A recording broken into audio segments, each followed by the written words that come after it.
じたら落ちてくガラスの迷路ひび割れた声まだ消えないまま藤た記憶誰かの夢にすり替わる名前さえ今奪われてく聞こえるか胸の奥できしむ鎖の叫び逃げないで選ぶんだ自分だけの芯を一つ書き換えられた世界で僕は僕を上書きしてくささやく嘘切り裂きながら覚めないなら夢を燃やせ一つ操られた明日に君の本と響かせてかけ違えたストーリー今塗り替えてゆけ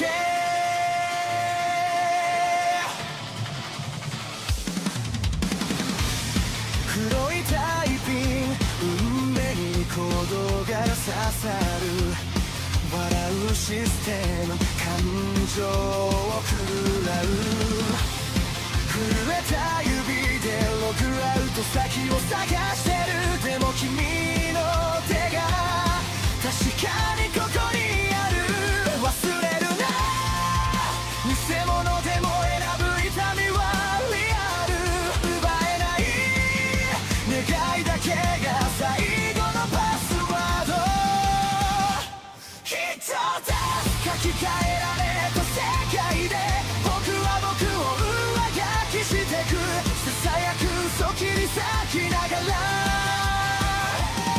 覚めないなら夢を燃やせ一つ操られた明日に君の本と響かせてかけ違えたストーリー今塗り替えてゆけ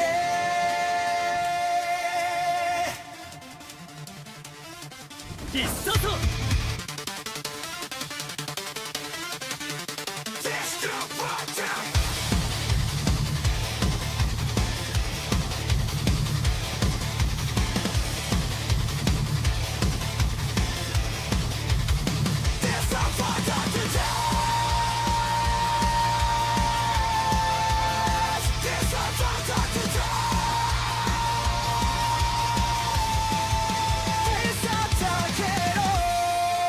君の声で暗いスクリプトを壊して一つ書き換えられた世界で僕は僕を更新してく挟むく影抱きしめながら傷ついても夢を離すな一つ操られた未来一緒に飛び越えて交差してくストーリー今始まりに帰ろう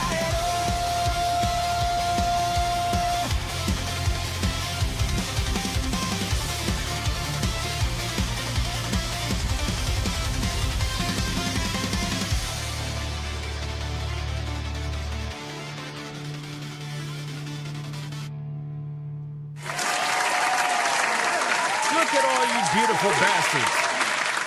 Look at all you beautiful bastards in the chat. Welcome, everybody, to another episode of Hypnocast. That's right, we are live, boys. Whoa, why are we already saying no hugs? Wait a second. Hold on. I haven't even said we're going to dive down the rabbit hole that's known as the internet. Guys, we have a process here. We have a process here. Why are we saying no hugs? That's not what we do. That's not what we do. Hypnotic, go away. That's not what we do. We just started. You're in the box? Okay, that's fine. You could be in the box. We're gonna drag you out of it, but you can't say no hugs. Guys, we're gonna dive down the rabbit hole that is known as the internet. But before we do that, boys, bring it in. Listen, get in close. Come on, people that are ready, they're already trying. I don't know why they continue to do this. Honestly, this is probably the weirdest thing about our little community that we have over here because you would think they understand by now that there's no way they're going to be able to avoid the hug. Like, there's absolutely no fucking way. But then they keep trying. Every single day, they keep trying. It's absolutely insane. But you know what? It's fine. Whatever. Sad music. I'll give you sad music. I'll give you sad music. That's perfectly fine. Guys, listen very closely to the... Samus.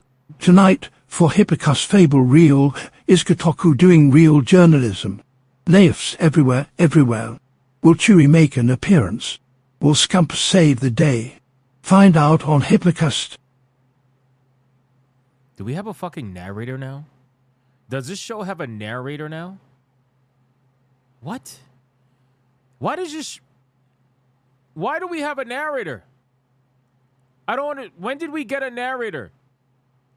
I don't know. Yes? What is going on? What the fuck? Oh, God. You know, every day, every single day, something new happens. I can't keep up with this lore. I can't. It always did. This show didn't always have a narrator. Yamato, you weren't a narrator. You were somebody who would take lore and apply AI to it and create insane comic slides over it. Guys, listen very closely. If you're watching over... So many questions, I know. If you're watching over on YouTube, like the stream right now. Right now. Right now. If you're watching over on Rumble, like the stream. Like the stream, you sons of bitches.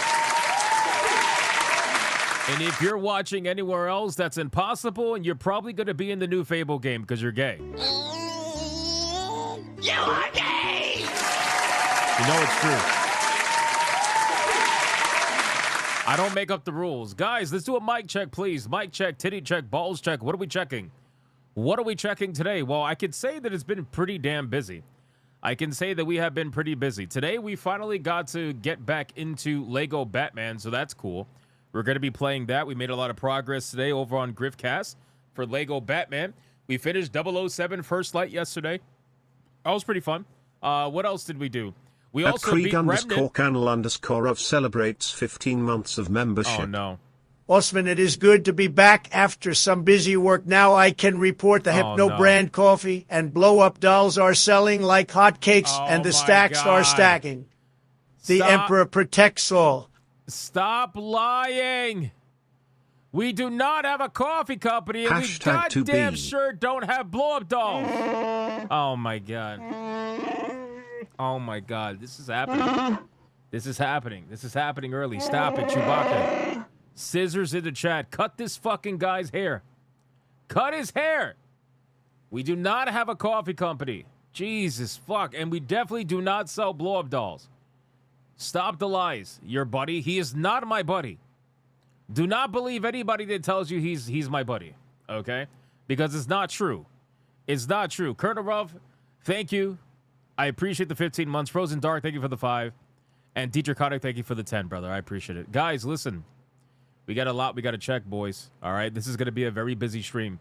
We are finally done with the showcase reactions. I decided I'm not going to do the PC Gamer showcase because I heard it was fucking trash. All right, I heard it was trash, and you know what? I'm over the showcases. It's way too much. We got to get back to the topics, boys.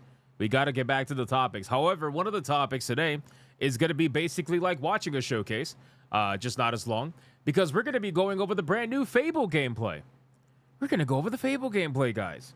We're going to be checking that. So do you have your cringe suits ready for that?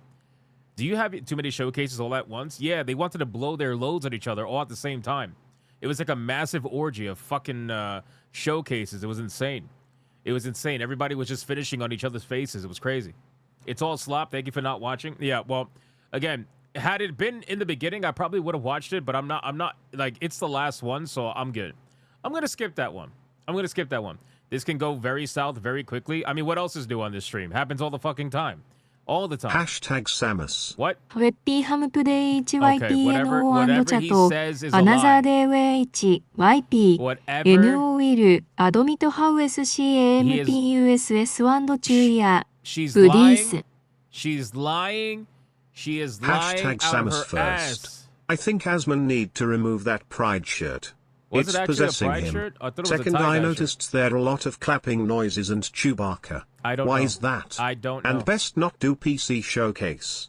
It's bad. Really bad. See, now my curiosity is piqued. When I hear something's really bad, Now I kind of want to watch it, but I didn't have that plan today, so we're not going to do that. But thank you, Hashtag Kanchi, for the Samus, 9.99. don't I have a appreciate coffee that. company yet. No, there is no yet. I don't have a coffee company, period. Period. God damn it. Guys, Kicking Down, thank you for the 5. And DJ Connor, thank you for the 5. Guys, so what else are we checking, man? At Old Man We got a Cat lot we gotta talk celebrates about 16 today. months of membership. Oh, no, here comes No Grandpa. one Oh, tells me anything anymore. When did we get a furry Look at on this the shit. staff Look at this shit. that sounds like my neighbor's wife banging her side dude? What? Your neighbors, you know what? I don't even want to know. I don't want to know. We're moving on. The lore is ridiculous. I don't want to know. Old Man Cat, thank you for 16 months. I just don't want to know. I'm good. We're moving on. Hashtag Samus. Oh, no. What you mean I am not Oh, watching my a showcase? God. Well, fine, UWU. Mew ha ha ha ha ha ha ha. I don't think I've ever heard TSP to the Hashtag 2B. Can we see more Nintendo Oh, here CEO comes playing this thumb fucking- wrestling again? What? No. Oh my god, bro. Oh my no, bro. Leave the Nintendo CEO alone, bro. Actually, I got something funny regarding that though. I had to. I just had to. It's fucking hilarious. But guys, leave him alone. Leave the Nintendo CEO alone. All right. He didn't ask to be memed, okay? But I do have something funny to showcase for that since you guys brought it up. Here you go. I'll just show it right now. Fuck it. Listen here, you little shits. I'm not stroking my meat. I'm just putting Vaseline on because I'm on my way to bang your mom.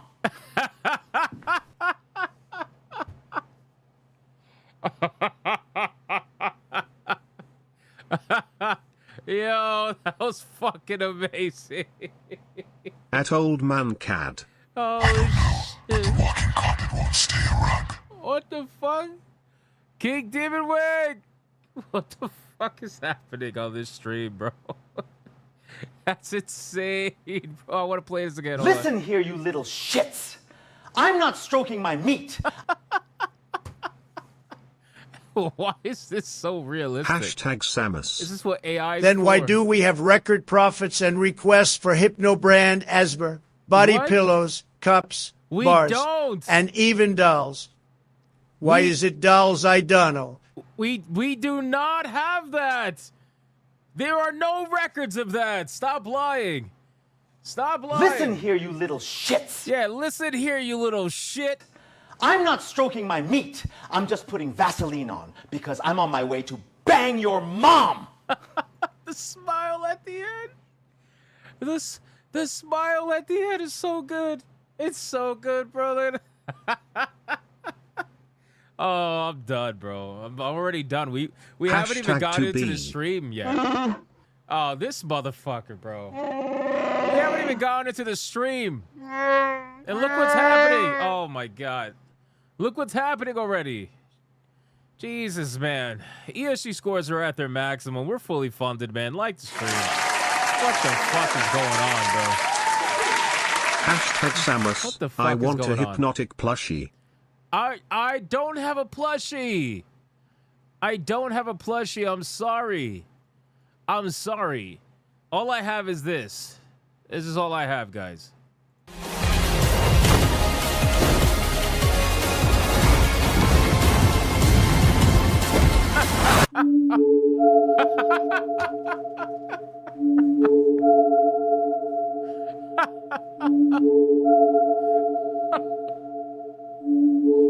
No.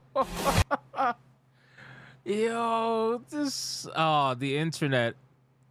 The internet is so fucked, bro. It's so fucked. Oh, we're done. That's evil, bro. We're so done. The internet is so done, bro. It's over. It is over, man. Anyway, guys, before we do the Bigot Army roll call, all right, we're so cooked. Yes, I know. We're gonna go over the battle that is happening today because, as you can tell, probably from the super chats, we do have a battle happening today. Yesterday's was fucking diabolical. And today, we got another one. Let's go.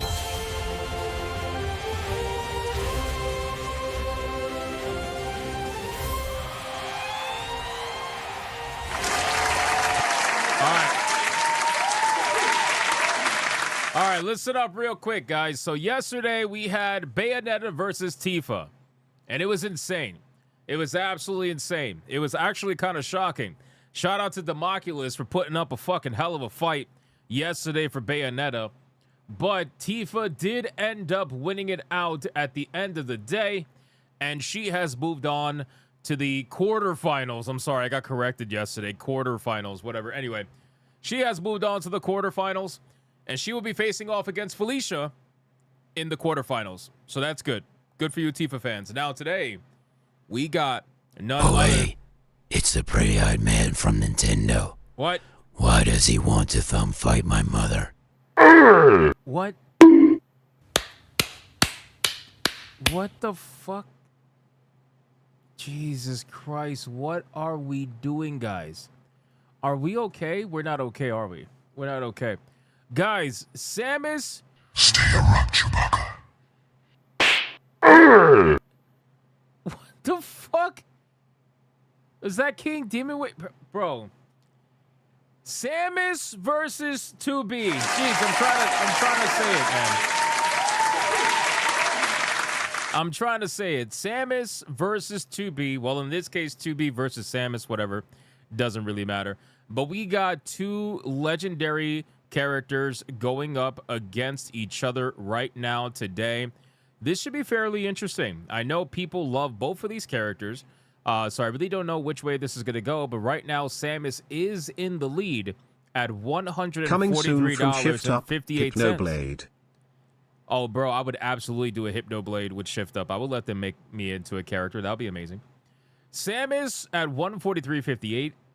And 2B at $15, boys. So not looking good. Not looking good for the legendary 2B, but as we know, anything can happen because I know you guys like 2B a lot, so you never know. You never know. So we'll follow up with that. But first, let's do the Big Army roll call. Let's see who's in the chat right now, hanging out with us on this beautiful day.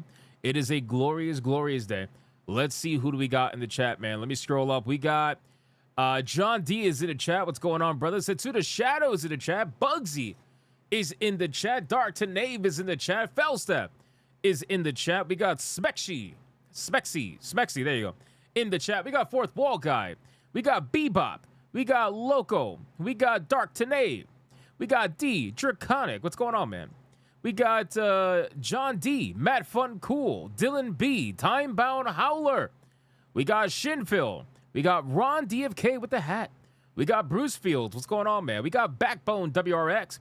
We got Miss Bella Games. She says a hypnotic plushie would be awesome. I'm not going to have a plushie. I'm not going to have a plushie. Stop telling me to do. Everybody's telling me to do. I don't even know who to go to for a plushie. I don't want to work with these fucking companies. I hate them. And they probably hate me. So I don't want to. I don't know, man. We'll see. We got Felsteph. We got Marius, Chaotic Holy, Archangelus, Alucard's in the chat. Dragon, 2B. Dartanay. Hey, boss man. What? I had wanted to let you know that the hypnotic hoodie is coming out great. What? We'll report back with progress. What? What hypnotic hoodie? What hoodie? Jesus Christ, man. Dade 404, Odin Dark. We got Romanizer 24. Mr. Hardcore Mode is in the chat as well. We got Bruce Fields, Oliver Adam. We got Ian Christmas. We got Matt Fun Cool. We got Hanny in the chat as well. 2B. Hero. Two beautiful ladies, you know what that means. Oh. Okay. Nice. How are you going to fuck this up? Yep. Knew that was coming. I knew that was coming. They ain't falling for that shit anymore. Yeah, I knew that. You bastard. We got Zombie Hunter in the chat. Matthew saying, hello, please. We got Christopher Lloyd in the chat as well. We got Bruce Fields in the chat also. What's going on, Bruce Fields? We got Frozen Dark. We got Michelle Carajo. We got, let me scroll down. Marius is in the chat. Let me scroll down. T-Jab's in the chat over on YouTube. Glowmide Prince, King Demon Wing. It wouldn't let me use the stab sound effect. I'm not shocked by that. I'm not shocked by that. T-Vol Gaming is here as well. King to Talk is here as well. What's going on, man? We got Colin Cutler. What's going on, dude? We got Azrai in the chat. Who else? Shinville. We got Zombie Hunter. Azrai in the chat as well.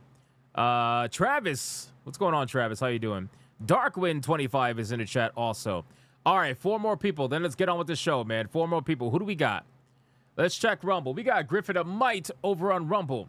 We got Michelle Carajo over on Rumble. DJ Conic over on Rumble. T-Jab over on Rumble. Fluffy Murder Machine also on Rumble. We got Denariah on Rumble. We got DJ Conic on Rumble. Viovis on Rumble. We got myself on Rumble. We got T-Jabs over on Rumble. We got, let me see, let me scroll down. Let me scroll down. I know I saw some more names. Ardent Bay over on Rumble as well. What's going on, man? We got, let me see. Let me scroll down. Oh, my God. King Demon Wing. Jesus Christ, man. I just saw Hashtag it. 2B. I just saw it. No. Isabel wants 3. No. No plushie. No plushie. USMC is in the chat as well over on Rumble. Viovis over on Rumble. And last but not least, we got Mookie motherfucking Dookie over on Rumble. And Reaper Knight over on Rumble as well. All right, boys, listen, I called out as many people as I possibly could. Let's sacrifice your fellow Big Arm member. And let's see who is going to get the money shot today. It's been like a week since I've given out a money shot, boys. We're backed up. We're backed up, man. It's the final call-out money shot. Who's going to get it? Let's find out and see who the sacrifice is. Let's go. What do we got? DJ Conic says it's hum day, so let the money shot get a pineapple pizza on the side, Uno reverse, and Uno block, which goes down by 1. To time-bound howler, direct the money shot into the hypnotic plushie. That is disgusting. The one with the hypnotic coffee, more. We're not doing that. We're not doing that. We're moving down by 1. Voice in the water says no Uno reverse, max balefire shields. Psychic scramblers activated. Booty hole protected by emojis go down by 6 and scare off the money shot by using projecting Star Wars the Acolyte onto the nearest wall. Disney Star Wars equals nuclear something. That goes to Matthew. Hold on. I lost my place. Matthew, Melody, Timebound, Benji, Scampus, Backbone WRX.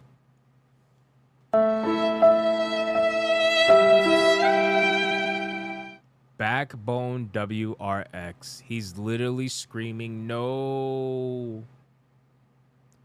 You wouldn't have to scream no if you properly protected yourself during the money Puppy shot. Carlos, can I have a Hypno plushie? Please, please, please. Yo, can I get one too? It'll right next to my Reimu and Marisa Fumos. I'm going to kill the goth. I'm going to kill the goth. Congratulations, Backbone. Wait, what? Yes, you. You are the recipient of the money shot today. Oh!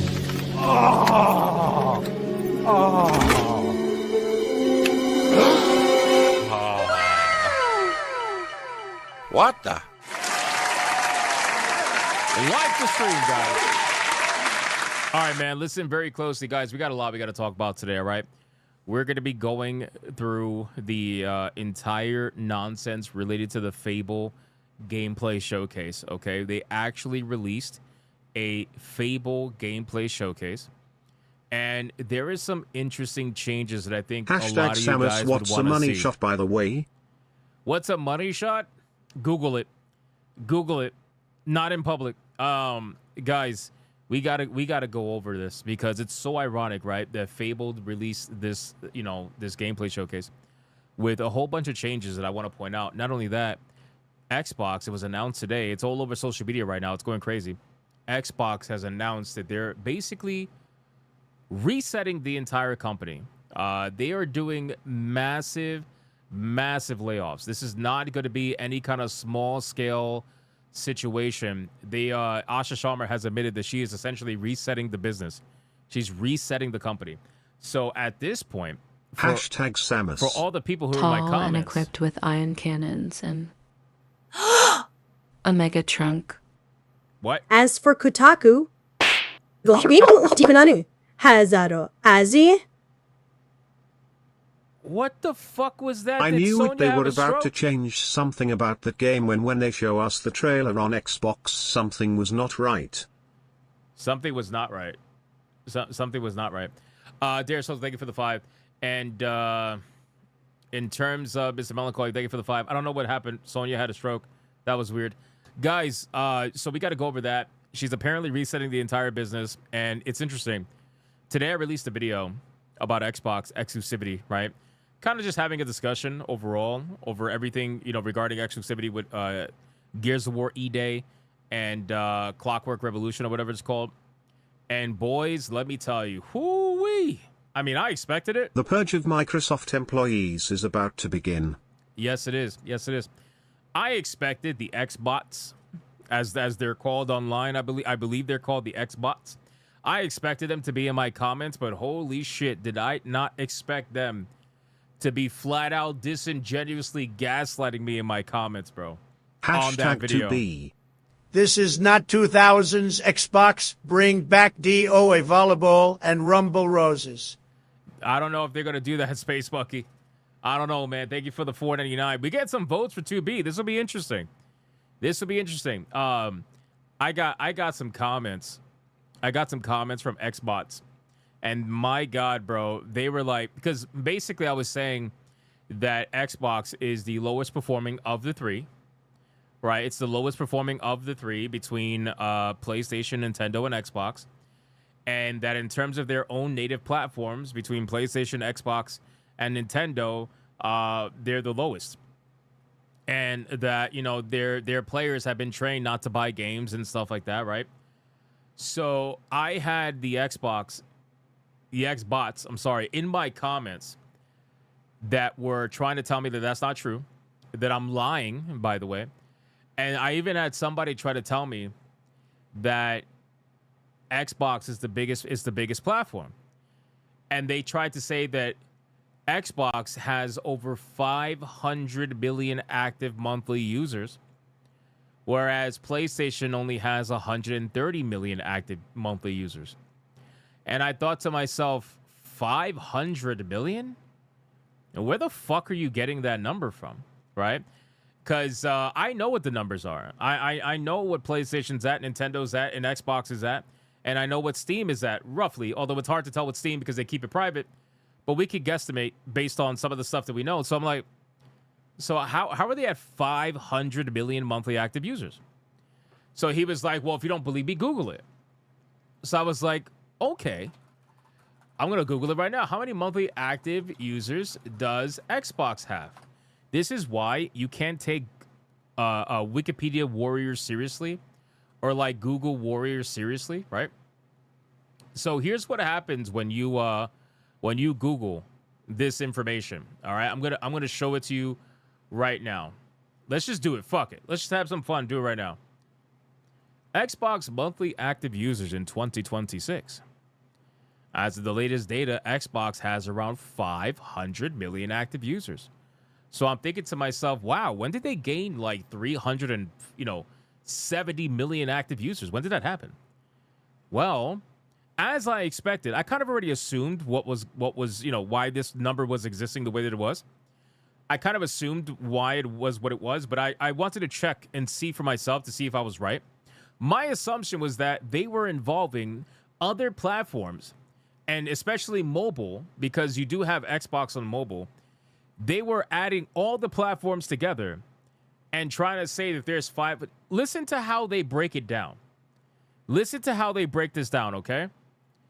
They say that it's across its ecosystem, which covers consoles, PC, and mobile platforms, right? This figure represents a massive growth from 200 million monthly active users in 2024, which itself was up from 120, right? So where does the numbers come from? Here's where the numbers come from. 500 million figure includes all active users in the ecosystem.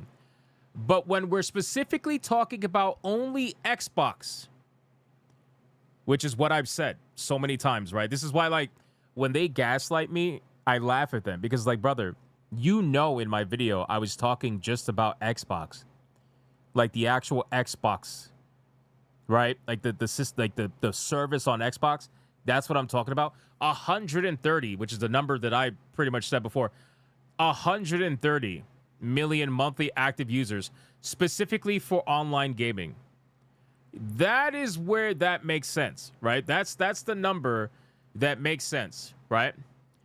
But when you really break all of it down, a lot of it, hundreds of millions of it, come from mobile. It comes from mobile, which we can always go into it later if you want. But I'm telling you, if you guys look this up, hundreds of millions of it come from mobile, which is so funny. So, and then you want to talk about disingenuous. This is how I know this person's an Xbot, right? Because if you just want to say, hey, Google it, because all you do is Google and you don't know how to look into the numbers, and that's fine. But I know you're an Xbot because you decided to say Xbox, the platform, Xbox Live, like online gaming, has 500 million active monthly users. And then you said after that PlayStation only has 133 or whatever it is, some odd million. So you're comparing everything Xbox and Microsoft has against just the PlayStation Network? That's what you're doing? Yeah, I'm not surprised. So they try to represent it disingenuously, but again, I just thought it was fucking hilarious. I thought it was hilarious. I also, by the way, this was the best one. This was the best one. You guys ready for this? I got a comment telling me that I was wrong about Xbox and their video game sales.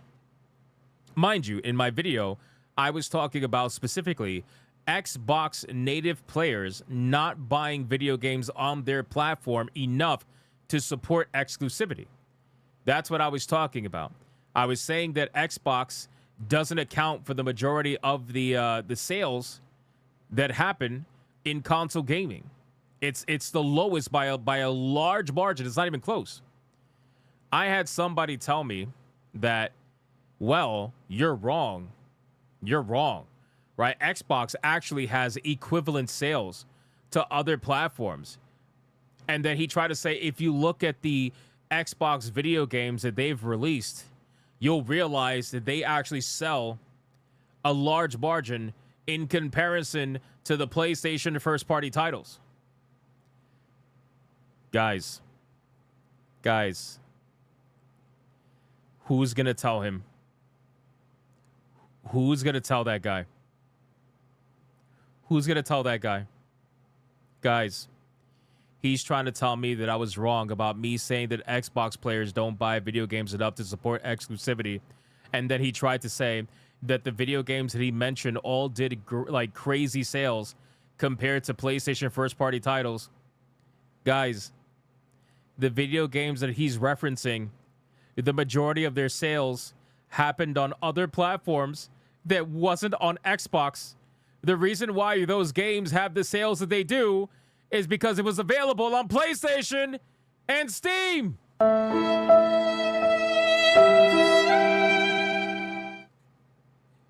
Did you forget that part? Did you forget that part? Brother, oh my God, man. Perfect example. Look at Forza Horizon. Look at Forza Horizon 6. Where do you think the majority of the sales happened on Forza Horizon 6? I guarantee you it wasn't Xbox. I would bet money on that. Bro, it's crazy, man. People, like, this is what I mean by gaslighting me and being disingenuous. Again, I was talking about something very specific because I'm very specific with my words, right? And I was saying that as of right now, Xbox as a platform just does not have enough sales to support exclusivity. And if they do it, they're risking a lot by doing it. So what I was saying is that Xbox native players have to show up and buy the games on that platform in order for Microsoft to say, okay, it'll be worth it to continue exclusivity. If they don't do that, then that's going to be a fucking problem, right? That's going to be a problem. And I've been saying for the longest time that Xbox players are trained to just play it on Game Pass. Many of them do not buy the games. Some of them do. Most of them don't. The numbers don't lie. The numbers don't lie. So all I was saying is that with Gears of War E-Day and Clockwork, the Xbox superfans need to be out there in full force, because if you guys really are the majority that you say that you are, which I don't believe it, but if you say that you are that, then you need to get off your ass and you need to go buy those games day one, the moment they drop. If you really want exclusivity, if you really want this console war again, that's what you have to do. Otherwise, it's not going to happen, right? So anyway, you feel like Clockwork is going to struggle? Clockwork is absolutely going to struggle. Gears of War, I think Gears of War will definitely win. I think Gears of War will do okay. But Clockwork, I just don't see it doing like so exceptional on Xbox, you know? The only Xbox games that sold well was Forza, Gears of War Remaster, and Starfield sold poorly on PlayStation. Well, that's because by the time Starfield came out on PlayStation, it was way too late. It already had a bad reputation and nobody wanted to bother with it. Although they did sell apparently a few 100,000 copies of Starfield on PlayStation from what I understand. So they still got something out of it, you know? But, I mean, in any case, that's basically it. I thought it was hilarious. So we're going to talk about Fable today. We just did a whole segment right there. Because I just thought it was so funny. I'm like, bro, these people, when I try to talk about the business decisions that their companies make, you got these fucking fanboys that'll come out and they'll pretend or act as if you're like fucking their mom, bro. That's really how they act. They're like, how dare you talk about my company? You're wrong, because I want to take the information and spin it to fit what I want to say. It's like, bro, there's no way you can spin that shit. There's no way you can spin that shit. Do you think E-Day is going to get pushed back, maybe delayed? I don't think so. I think they really are relying on this game a lot. So I don't think E-Day is going to get pushed back. No, I don't. Anyway, so we're going to talk about Fable. We're also going to talk about Kotaku attacking Stellar Blade again. Just like they did with the first game, they're attacking Stellar Blade Blood Rain again, and essentially talking about the age of a fictional character and all this great stuff and how she's just too young. She's too young, guys. She's too young. Again, I still beg the question, too young for what exactly? But they never want to say what exactly, because for them to say what, they would basically have to admit that they're talking about essentially having sex with this character, or like sexualization of this character, right? When other people are out there playing the game and having a good time and trying to, you know, focus on the combat and stuff like that, you're out here saying she's too young. I have to ask you, too young for what? Because we're all out here punching things with this character, right? So like, what exactly is she too young for you? Anyway, so we're going to talk about that and see what's going on with that. We got Ubisoft getting hit with massive layoffs. It's not just Xbox. Ubisoft is getting wrecked again. We had breaking news today that Ubisoft has closed down multiple studios.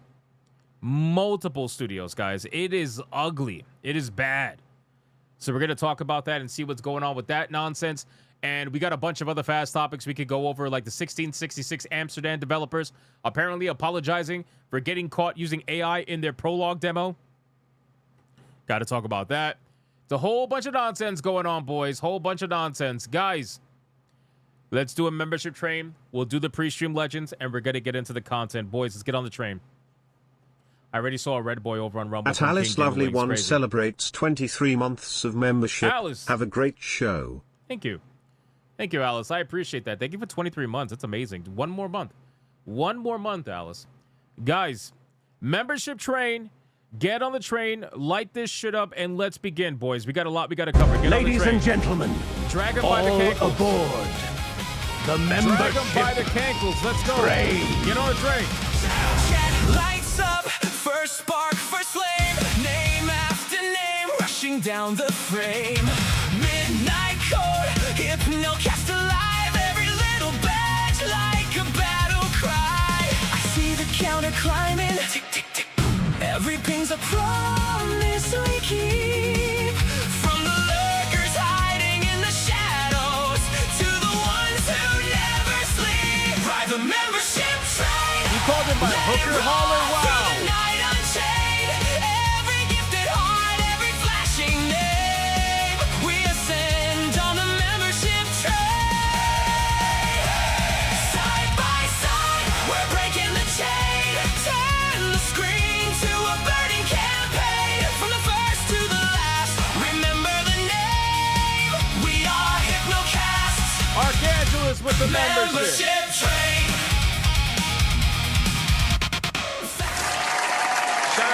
Archangelus. Thank you for holding it down, my brother, giving the membership during the membership train. I appreciate that, my man. Thank you, Archangelus. You fucking boss. All right, guys, listen, let's get into the pre-stream legend. Secret Final Boss just snuck one in as well. Yamato said no one's on board today. Yeah, it's okay. I still like the song anyway. Guys, let's get into the pre-stream legend. Speaking of memberships, man, King Demon Wing at the beginning of the stream dropped a 5 membership banger. More memberships! More memberships! More memberships! And considering that's the first one of the stream, you already know what that means.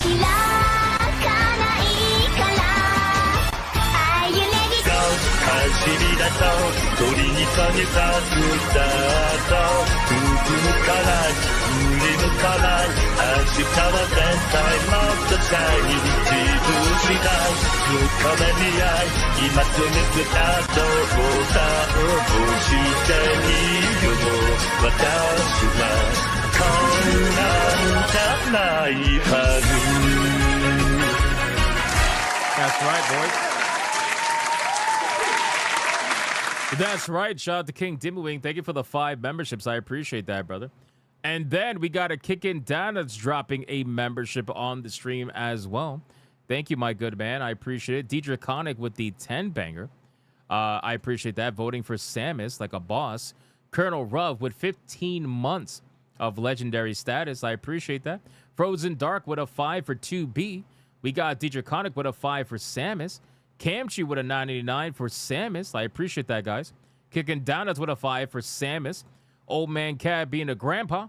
BioT with a 5 for Samus. Appreciate that. Ron DFK with a 5 for 2B. We actually have a lot of votes for 2B. There's just bigger votes right now for Samus, so this should be interesting. I don't know. I really don't know who's going to win this one. But thank you, Ron DFK. I appreciate that. And then we got King Dimmonwing with a $20 banger calling out Old Man Cat. I appreciate that, my man. Colonel Ruff with a 5 for Samus. Thank you, sir. Frozen Dark with a 5 for 2B. I appreciate that. Chaotic Holy with a 5 for Samus. Thank you, sir. King Dimmonwing with another 20 saying stay a rug, Chewbacca. I appreciate that. Thank you, King Dimmonwing. Benjamin with a 5. Appreciate that. Yamato with the 2. Thank you, sir. Scrap Gamer with a 5 for 2B. Appreciate that. Space Monkey with a 4.99 for 2B. Thank you. I appreciate that. Chaotic Holy with a 5 for 2B as well. There's a lot of 2B votes in here, man. Backbone with a 5 for Samus. I appreciate that. Thank you, sir. I don't know if this super chat got read. It might have been too many sounds. As DSP, slow clap. Guess what I'm making? Slow clap. I'm making bacon. Oh, my God.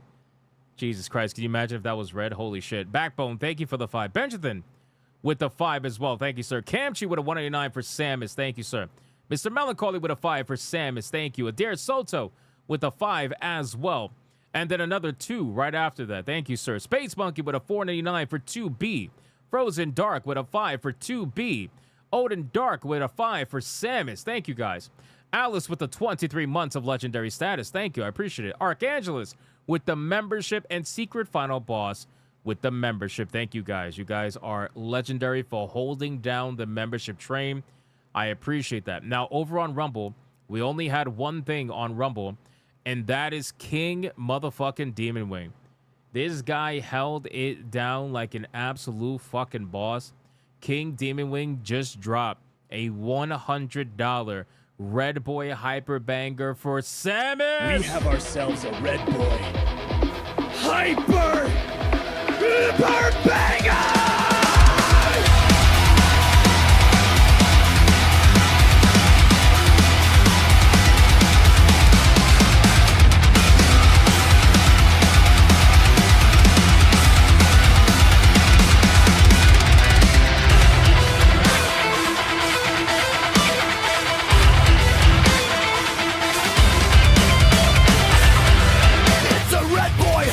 Banger, bitches! Let's bring the ladies in!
Shout out to King Dimwing, man. Thank you, brother, for the $100. I appreciate that. Absolute legend. Raza just snuck in a 10-banger over on Rumble for hashtag Samus and says, damn, King Dimwing is hard to follow up. It still fucking counts, though.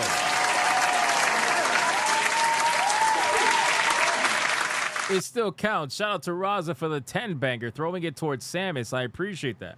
Hypnotic, we need a mosh pit. Can you imagine the Bigot Army in a mosh pit? Oh, my God. Does anybody really want to see that? I don't know if that's going to work out.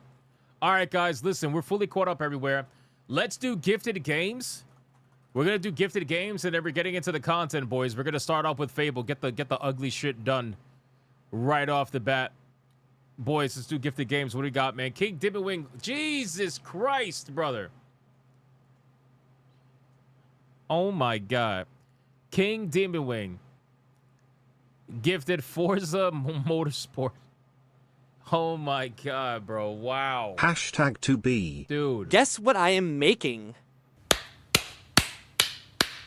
Bro. Bio T-Wolf. Hypno plushie and coffee. Oh my God. Hypno plushie and coffee. Okay. Okay, sure. Yeah, I want to see that. I want to see the invoice for that, sir. Bio T-Wolf, thank you for the 5. I appreciate that, you crazy bastard. Thank you, sir. And King Dimwing, Forza Motorsport, man. That is awesome. That is awesome. Thank you, sir. This is the one that's more this is like more realistic, right?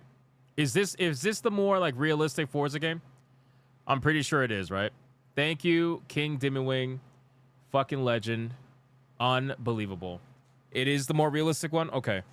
I've never played that one, so very curious about it. Thank you, King Dimwing. That is very nice of you, sir. I appreciate that. Denariah said with cream. Hey, yo. Relax. Relax. All right. Guys, it is time to talk about Fable. We are going to be reacting to the brand new Fable gameplay showcase that has reared its ugly head to remind us all that this game is 100,000% real. It is a real video game. It does exist. I know you guys are shocked. We're going to talk about Fable because apparently they've made some changes that people may or may not find very, very interesting. And I kind of want to go over it today and see what's going on. So let's play this showcase and see what exactly have they changed. To my knowledge, one of the things they changed was, remember how the male NPCs and the male hero character had a super zesty Fester walk? If you know what I'm saying. They had the zesty Fester walk where he walked with a little bit too much feminine swag. Well, apparently they've changed that. So that means that they are listening. For all the people out there that want to claim that they're not listening, we are going to talk about this and see what they've changed and if they actually are listening, because that'll be good if they are, right? Let's go. Let's get into this shit, man. Is this Fable or is this not? We'll find out. We'll find out. Let's see. Fable is a beautiful open-world action RPG, packed with drama, jeopardy, and high-stakes choices that change the world. But at the heart of Fable is a game within a game. An endless, interconnected life sim where you'll be remembered for changing people's lives, building property empires, manipulating the economic fate of entire settlements, and more. And as you do all this, you'll build different identities and experience a complex, nuanced morality that is so much more than good versus evil. See, it's what you... That's the shit. That part right there is what has me so annoyingly concerned about Fable as a premise, the way that they're designing it. Because if you're trying to say that, you know, the whole morality system has to be nuanced and it's so much more than just good versus evil and all that shit, it's like, bro, that is really annoying, right? The original Fables, you had your character change with your decisions, and the more evil you got or the more good you became, you would see changes in the character, right? And it made it interesting. Now they've basically removed all of that, and they're trying to say, well, you know, it's all up to the person. It's like, it's so gay. Anyway, doing Fable when you aren't saving the world, and we call it building an extraordinary life. Let's dive in. Here I am in the middle of Oakshire, one of the 6 regions in our visually diverse open world. I want to remind people that it's actually so funny. It's so funny because the original trailers for this game, every single one of them, every single fucking trailer that they had for this game, up until the most recent ones, they all featured that same female NPC character, because I'm telling you, that game was designed to focus around her. It was going to be her. She was going to be the girl. They didn't have a character creator. They didn't have all these plans and everything like that. They delayed the game because they had to switch up. This is all in my opinion, but they had to switch up. You know, they absolutely had to switch up on this stuff. Can you stop pausing the video, dude? Okay, yeah, sure. So what I'm going to do is I'm going to let this 30-minute video play out in its entirety, give no commentary whatsoever. That way, Kurt in the chat can watch this video with no commentary whatsoever, which he probably should have just clicked on the video itself if he wanted that, but I'm going to give no commentary whatsoever.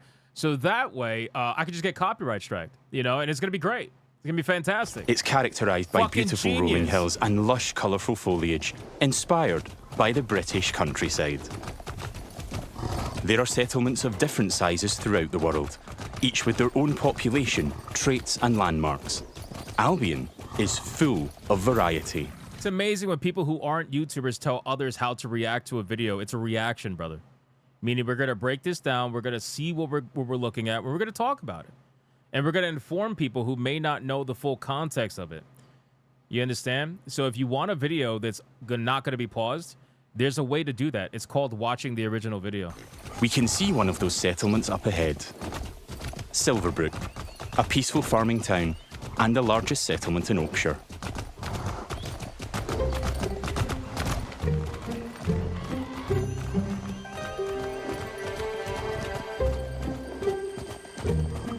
Silverbrook is all about farming, so it has an almost unhealthy obsession with vegetables, which can be seen in every detail of the environment. I'll say this, and I've said this before, visually the game looks really good. The villagers have decorated their houses, There's no their doubt about shops, it. and their streets. Like the game looks, if you think this looks ugly, you're out of your mind.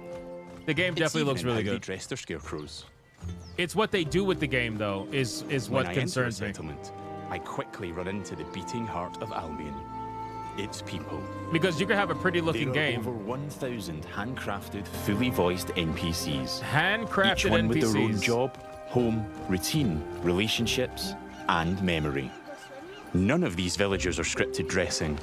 They have emergent behavior powered by real-time systems. They go to work, they go to bed, they have hobbies and families. Sometimes, they just want to spend time in the pub. Albion feels alive because its people have lives. You notice how he's walking? He's actually walking like a dude now. Do you notice that? Let me rewind. Hopefully this doesn't piss off Kurt. I need to rewind so that people could just have a look at that again. He's not walking as a zesty fester anymore. Look at this. Watch. Behavior powered by real-time systems. They go to work, they go to bed, they have hobbies and families. Sometimes they just want to spend time in the pub. Fester. Wow. Albion feels alive because its people have lives.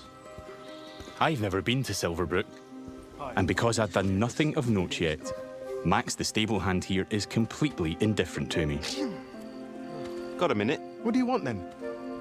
So, if I ask him to follow me... Follow me. I don't Isn't deal it with so randos. funny that they used He the won't. white guy hero And he character thought for I this was trailer? That's fair. Right then. Bye. This guy looks like Ron Weasley. Yes. They used the white guy hero character for this. This is actually kind of funny. That's kind of funny. I'm here investigating if there's a connection between Isabel, the powerful red-cloaked hero I'm pursuing, and the strange magical incidents being reported in Silverbrook. Is that a hero? Wait. I've heard something about giant vegetables and a hero called Arden who lives nearby. Maybe they could help me find Isabel. And it seems there's a bit of a commotion in the town square. Let's see what's going on. Someone needs to tell this little brat what's what. Kick the chicken. Oh, hero, can you do me a favour and get this bloody kid away from me? No! Holy I won't let you kill shit. Colin! Hero! Bro, that lip syncing is awful, brother. What am I watching? A Bruce Lee movie? Holy shit. Do you see that? Do you see that? Bro, you might as well not have their lips move at all if they're going to be that off. Jesus Christ. You have to stop him. Look, kid, I'm a butcher, and Colin's just a pig. Do I need to spell it out? But I'm not like all the other pigs, am I, John? Oh, look, I am not having this conversation with you again, Colin. Holy Did I just shit. understand that pig?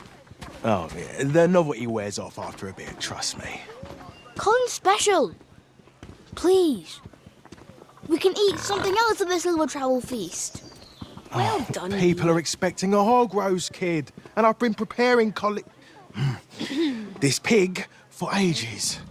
But I've only just learned to communicate. Who knows what else I could achieve? I've got potential, hero. Don't let me end up on a spit. Please. Well, Kill the this pig. certainly qualifies as a magical incident. Kill the pig. What you're seeing here is not a cinematic. It's just one of the hundreds of story conversations in our game. We have over 2 hours of high-quality, performance-captured cinematics, just like the ones you've seen in our trailers. But in these conversations, you'll make hundreds of branching dialogue choices that change what happens and how people feel about you. Kill the pig. It's important to note that every choice has a consequence. It's up to me if Colin lives or dies, and I think he should live. I mean, come Pussy. on, he's a talking pig. Let the pig live. Yes! Thanks, hero. I knew you'd understand. No hard feelings, John. You don't make the decisions here. This is my pig, bought and paid for. I can see his point, so I'm going to pay the butcher. What's the pig worth to you? You could have cover fought him. Oh, it's not just a pig. Bro, he had the choice to fight this fucking fat, bald son of a bitch. You mean to tell me you gave up the opportunity to fight him? You think he's going to be able to fight you? Look at this guy. Look at this guy. Why would you waste your money and pay him? Just fight him. It's provisions, labour, faff. We're talking thousands. You guys know anytime I play video games like this, I fight everybody.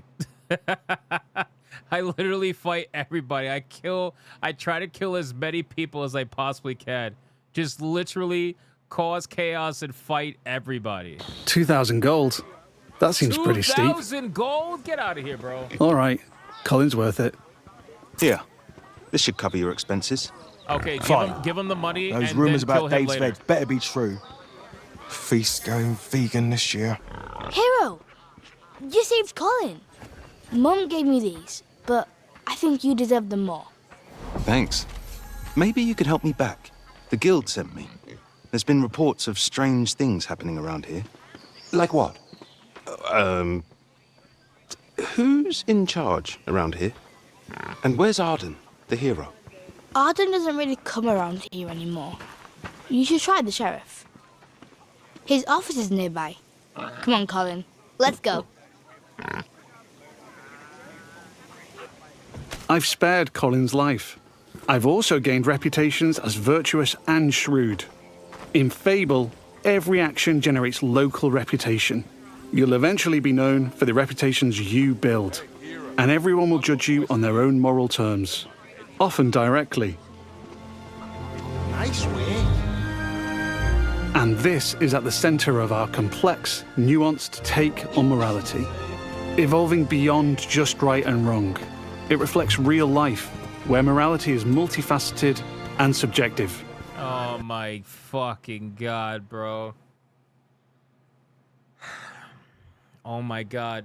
Guys, like, why are we reflecting real life morality in a fantasy video game?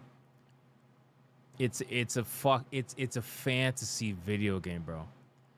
If I wanted real life morality, I would go on a quest in real life and go make a decision in real life. Like, bro, I want sometimes classic good versus evil is the reason why some of the biggest stories that we will ever remember in our lives has classic good and evil. You know, some of the biggest stories in the world that are still relevant till this day are classic good versus evil stories. This whole nonsense of like, oh, morality is subjective and it all depends on who's looking at you and this is like real life. And so you want real life morality in a video game where there's talking motherfucking pigs, brother? That's what you want? You want real life morality in a video game where there's magical pumpkins and shit? Come on, bro. I hate this shit. One person's good is another person's evil. So stupid. Even being merciful will divide opinion. Let's chat to some other folks and see what they think about me. Hello there. Hey, you're that hero. This is Jack the Beggar. He's a commoner who's unemployed right now, which is a shame, given he's a hard-working sort of person. On the right is how he feels about me. Jack likes my virtuous reputation and thinks I'm principled. Other NPCs might feel differently about my choices, because each has their own moral view on the choices you make. There are lots of ways to interact with NPCs. I'm going to give some gold to Jack, because he seems nice. I saw a romance and he's a bit option. down on his luck. For you. I hope it helps. It was a romance This is going option straight for in this my guy. pocket. Cheers. He was grateful for that. Let me guess. So not only is morality subjective, and there's no right or wrong, but I'm assuming that you could just fuck everybody. You could just probably fuck everybody, right? Like everybody gets a romance option. Doesn't matter. You're just taking it nonstop and yes, all the time. Like is that what's going on? And he felt I was being kind. Let's give him a bit more. Here. Don't spend it all at once. Imagine This romancing takes the a edge off. beggar. Thank you. That made an impact. I've gained a reputation for being kind, and I'm known for it across Silverbrook. Everything you do has a consequence. Let's leave Jack. So long. You're like a breath of fresh air, you know? Kick the chicken. At least kick the I do fucking like chicken. Jack, though. Maybe I should buy him a gift. There are lots of shops with different stock across Albion. Let's go to the general store across the street to see what they have. Every business has NPCs working in them as part of their daily life. Just like Megan here. I'm not gonna lie, this subjective morality thing is pissing me off, bro. Like, obviously, I'm still gonna play the game. I have to review it and all that stuff is part of my job. I get that, but like, it doesn't mean I have to like it. You know, there are things about everybody's job that you don't like, and this is one of them. Like, this shit is so fucking gay. This subjective morality shit is so gay, and the fact that they are going above and beyond to describe it and explain it and try to justify why they decided to do something like this in a video game that is so like high fantasy, and you're over here like, yeah, it's like real life. Who the fuck cares about real, like, who cares about that, bro? Sell the story, sell the fantasy. You guys are not trying to sell the fantasy. You're trying to sell your fucking viewer, like you're trying to sell your view of the world. I don't want to know about your view of the world. Some quality stuff. Welcome, gay, hero. bro. What can I do for you? Oh shit, it says they think you're savvy. Oh shit. Madam Savvy called out on Fable. Doing my deal to save Colin gave me a shrewd reputation, and Megan here is a fan. She's an ambitious commoner, and she thinks I'm savvy because of my earlier deal-making. Every NPC has unique characteristics driving who they are and what they think of you. You know what? Forget Jack. He's dead to me. I'm going to try flirting with Megan. What? Phew. Is it hot around here, or is it just you? Well, aren't you confident? Between you and me, I've always wanted to swoon. Oh my gosh, she's a That went fucking well. whore, bro. Megan thinks I'm charming and flirty, and I've started to build a reputation for it in Silverbrook. Let's ask her out on a date. That's all it takes? Do you want to grab a drink or something? Would you believe you're almost what I'm looking for? Almost felt it. Clearly she's interested, but I'm not worthy of her time just yet. Felt it. She wants to date an entrepreneur who owns their own home and only wears fancy clothes. They're high standards. Oh. She is ambitious after all. Of course, you got a fucking solid 4 out of 10 wanting the 10 out of 10. She wants the 1% of men looking like the 99% of women. Yeah, that makes sense. Okay, at least they're bringing that real life stuff into it as well. All right, At I'm least that's invested in happening. taking Megan on a date. Oh, Let's go. man. I'll be back, I'm sure. You have a smashing day. Yeah, it's gonna be a smashing day, all right. First, I'll need to buy a business to get a reputation as an entrepreneur. In Fable, I can literally buy any business. I could buy that bakery across... To be fair, that was the first non-fat chick that I saw as an NPC in this trailer so far. Every other female has been like a fat chick. So that's the first non-fat chick that I've seen. So there's that. the street. I guess. Or around the corner, I could buy one of the stalls. But you know what? I think I like the pub. The Silver Trough. If there was an option to fight her, Hypnotic, I would fight her. It's simple to buy a property. Interact with the deed outside the front door to see income, price, and the number of people employed there. I don't think you guys understand. Okay, I don't think you guys... Let me make it very clear. This game and this whole subjective morality bullshit, I am going to test the limits of that system. I am going to fucking fight every NPC that I come across. I'm going to ensure that it's going to be very difficult for them to say, well, to me, he's really not that evil. Yeah, okay, we're going to find out. We're going to find out about that, all right? If I got to sit through this fucking slogfest, you bet your ass that I'm going to test this system all the way to the fucking limits of what it's capable of. So we're going to find out. To be honest, I've always wanted to own a pub. So let's buy it. Maybe this is the start of my business empire. I'm a proud new pub owner. Now I can set prices and wages, and I can manage the staff. Every villager performs differently. Bro is gonna get Here, jailed. Susan the bartender is great with customers because she's caring. And that's giving my pub an income boost of 10%. Thanks, Susan. The pub's understaffed, though. As the new owner, I should probably sort that out. And guess what? I know just the hard-working fellow. Let's go back to Jack the beggar. Didn't you say he's dead to you?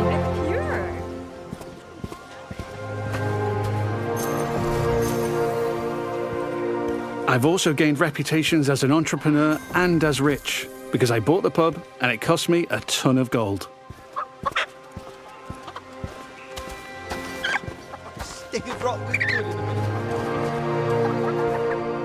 Jack, you're no longer dead to me. Hi there. Hey, you. Jack still likes me for my kindness earlier, but I like that Jack is hardworking, so I'm going to give him a job in my pub. Got a job, if you're interested. I can probably do that, yeah. I can hire anyone, providing they like me enough to accept my job offer.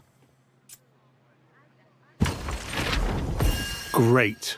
Jack is thankful I've made a positive impact on his life. He's no longer a beggar, and he's now a bartender. Don't romance him, bro. Cheers. Yeah, makes sense. There are so many other people to talk to. Villagers react to the reputations you build, They'd help with anything. and they remember the things you do to them. Now the pub is fully staffed, and Jack can head off to work. Take your time, Jack. Go get a job, you fuck. Next, I need some fancy clothes. Let's head to the tailor. What a cheeky chava. There are Of course, the beggar is like a misunderstood, poor man who just fell on hard times and is totally not his fault. And, we're going to hire him off the street. We're going to give him money, hire him off the street, and give him a second chance. And so it's so obvious, bro, that this shit was designed by people that live in like the most privileged places in the country. You could just tell that this is going to be like an idealized version of real life morality, real life, crime versus whatever. Like it's gonna be their Perfectville USA. That's what they're designing this game to be. That's how it seems anyway. I'm not saying that you can't have fun moments in the game. I'm sure you can. But in terms of this whole morality bullshit, that's how it seems. It seems like they're trying to design the Perfectville USA, in their mind. Whatever. lots of places I can update my look. Tailors. hairdressers, tattooists. And every settlement has different options available. This is a life sim shit. There are rare outfits to discover in the more dangerous parts of Albion too. Maybe not so much. There are tons of options to create a unique look for your hero. Okay, this whole thing about there's tons of options for a unique look for your hero, I don't believe that this was part of the initial game in the slightest. I think they added this in after the backlash that the girl received after so many trailers. They thought it was gonna go away, never went away. And they just decided to say, you know what, fuck it, we're gonna add a really quick character creator and let it be something that people can make, you know, we'll just redesign that aspect of the game. That's what I really think happened here. Because every trailer, multiple trailers were showcasing that girl and only that girl. And then all of a sudden, after all the backlash, they came back after being gone for like a year or two. And like, hey, there's a character creator in the game. Was it always in the game? Well, you know, they didn't really want to answer that, you know?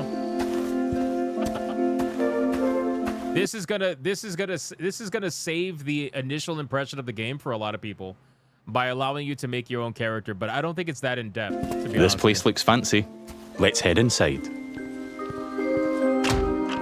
Because without the character creator, I think it would have did a lot worse than it's going to This do. is the tailor, Rhiannon. So much choice on offer. We're closing soon. They did fix the man walk. They did. Just like real life, wealth is a divisive topic, and Rhiannon has her own views.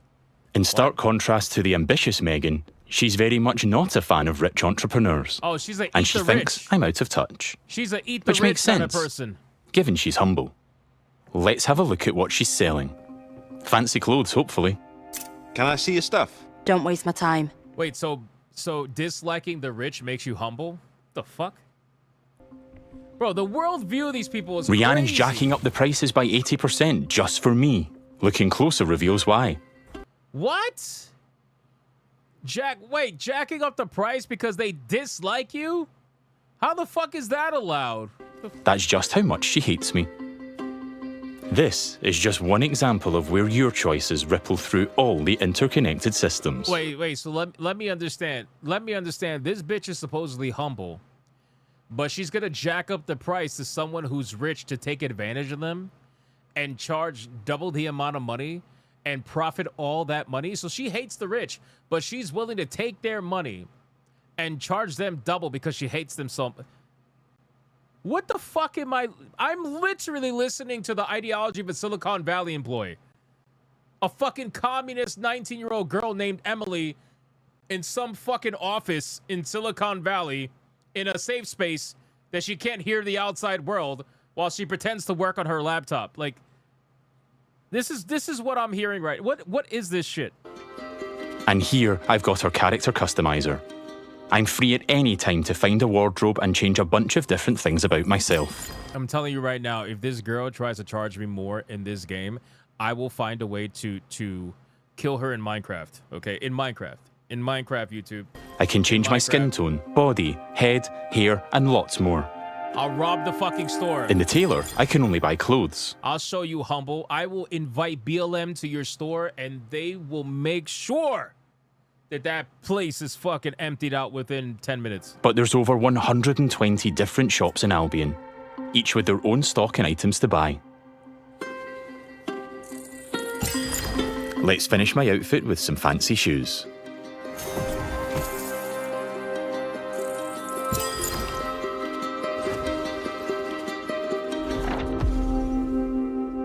Listen, at the end of the day, I'll say this. This is all very Fable, all right? Some of the things that they're doing here is very Fable.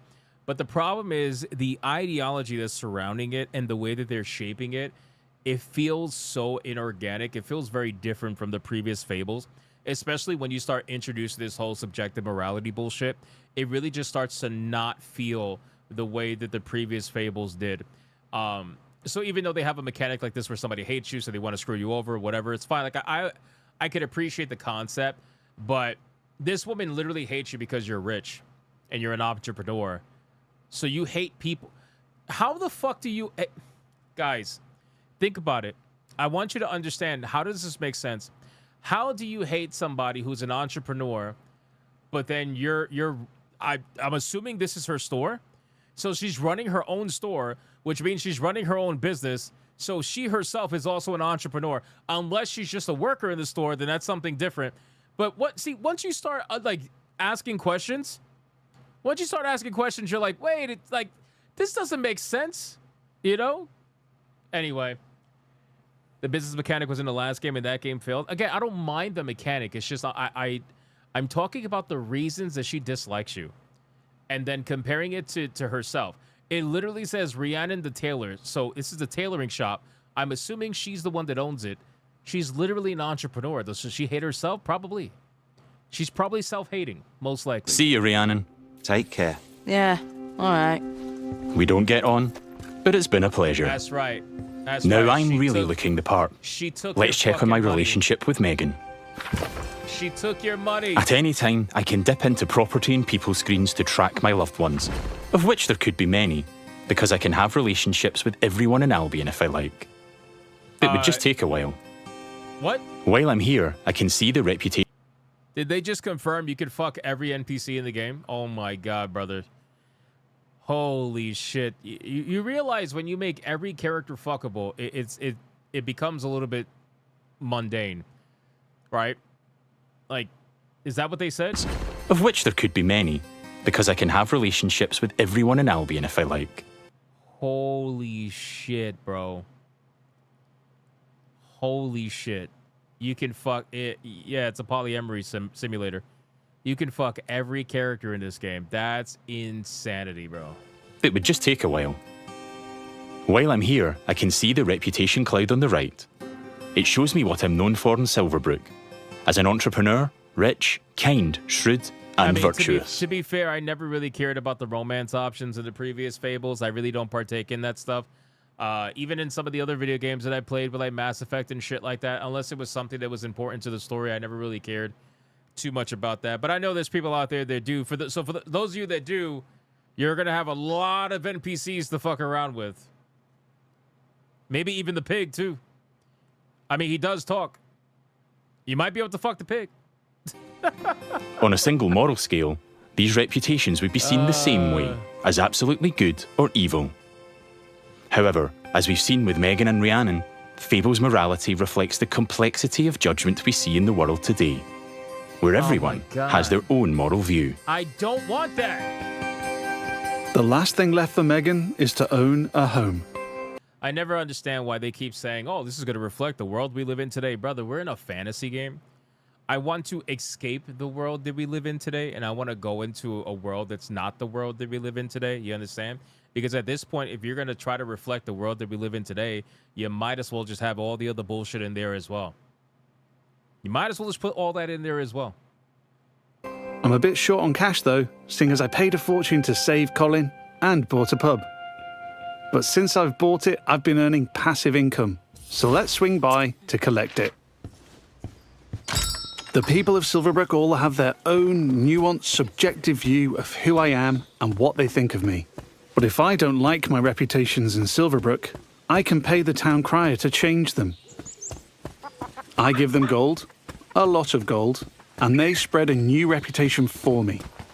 If you're rich enough, you can change what people think of you. I mean, I believe they're bringing back marriage and stuff like that to this game as well, right? Like they're bringing back the ability to marry people and shit. Like this is basically, you know, Fable had life simulator style, you know, mechanics to it. So it's good that they're bringing this back, but it's just the morality system that has me the most concerned, realistically. Here I am at the Silver Trough, now under new management. Let's head inside and check in on our employees. Wow. There's Susan, my star bartender from earlier. Well, aren't you a do-gooder? Hey, you. Working hard? Just who I wanted to see. You. Oh, she fancies me because she thinks I'm compassionate. Sorry, Susan. I only have eyes for Megan. Keep at it. You and me, boss. You and me. Hey. Damn, she's going and she's like, you and me. And there's Jack. You and Let's me. say hi. How's it going? Just working. You know me. I knew you'd work out, Jack. He is a hard-working commoner after all. Keep up the good work. A hard-working See you, boss. Things seem to be ticking over in here, so I'll head downstairs to the income chest to collect my profits. Looking good. There's an income chest in every business I own and every property I live in. It means I don't have to go to each individual place, and I can collect all my income from any of them.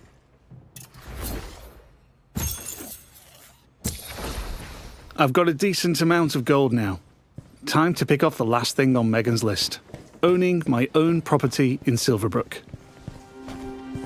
Brother, this man bought an entire fucking like setup of clothes, got a business, and is buying a house just to fuck a girl. What the fuck? Let's go house hunting. I can buy literally any house in Albion. Is this whole gameplay showcase just the life simulator stuff? Are they not gonna show anything else? Like any combat or anything like that? Are they? Bro. Okay, it looks like there's a little bit of combat at the very end. Oh man. Jeez. It would just take a while. And quite a bit of gold. But I like the look of this one. Nice garden, rural views, weird hairy pig statues out front. Let's have a look. Looks like I don't quite have enough money. That's a shame, but one thing I can do is pick up a shift at a job. There's a blacksmith just down the road. Hopefully I can go earn enough gold there. Going on dates, buying properties and businesses, and doing jobs are all part of the interconnected Fable experience. It really adds to the sense of immersion when I can take a break from saving the world to change the lives of the people around me and discover how the simulation reacts. I could play this part of the game forever, and I'd never run out of systemic toys to tinker with. There's a couple of jobs to take on across Albion, but today I fancy a try at blacksmithing. When do we It's get as simple to as the walking up to the world-saving part? anvil to start a shift. No prior experience required. When do we get to the world saving part? In the interest of time, we've reduced the time limit here. But regardless, it's a classic case of risk versus reward.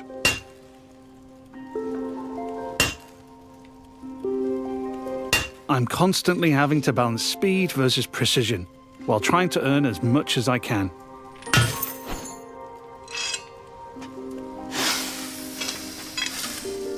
Can you I imagine need to going hit to your all the blacksmith hotspots to and seeing complete him an dressed item. like this? But if I manage a perfect hit, just like that, I earn a multiplier on my gold.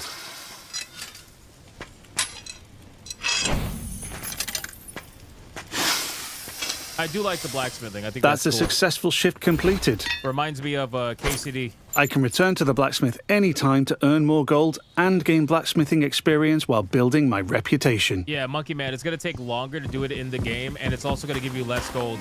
I've There's now no got way just you're gonna about get- enough gold for the house. There's no way you're going to Let's get head back down the street 12,000 and buy it. gold from one thing. There are guards stationed in every settlement. They're always there to keep a watchful eye on the villagers and probably two eyes on a hero. If I get caught committing crimes, I'll find myself in trouble with the law, and that will change what people think of me.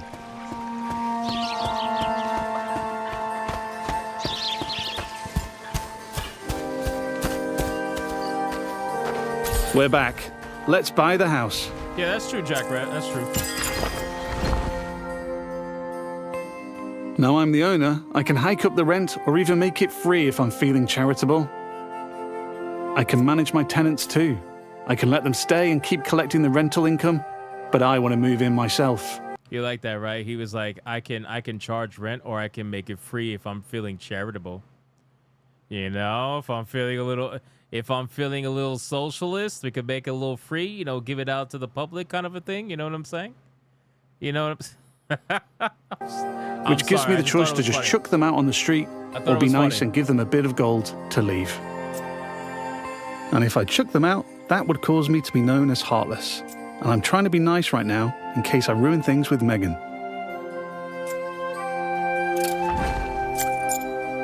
And now I'm free to move in.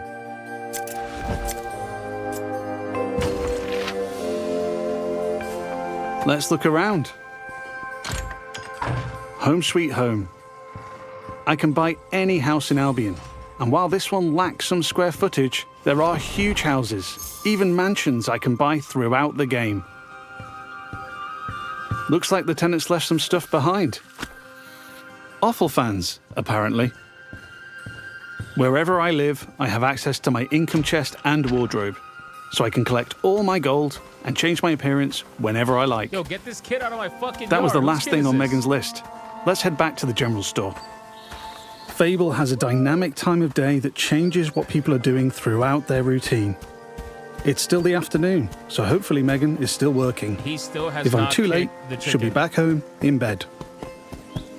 And there's my new pub with some customers in the beer garden. I love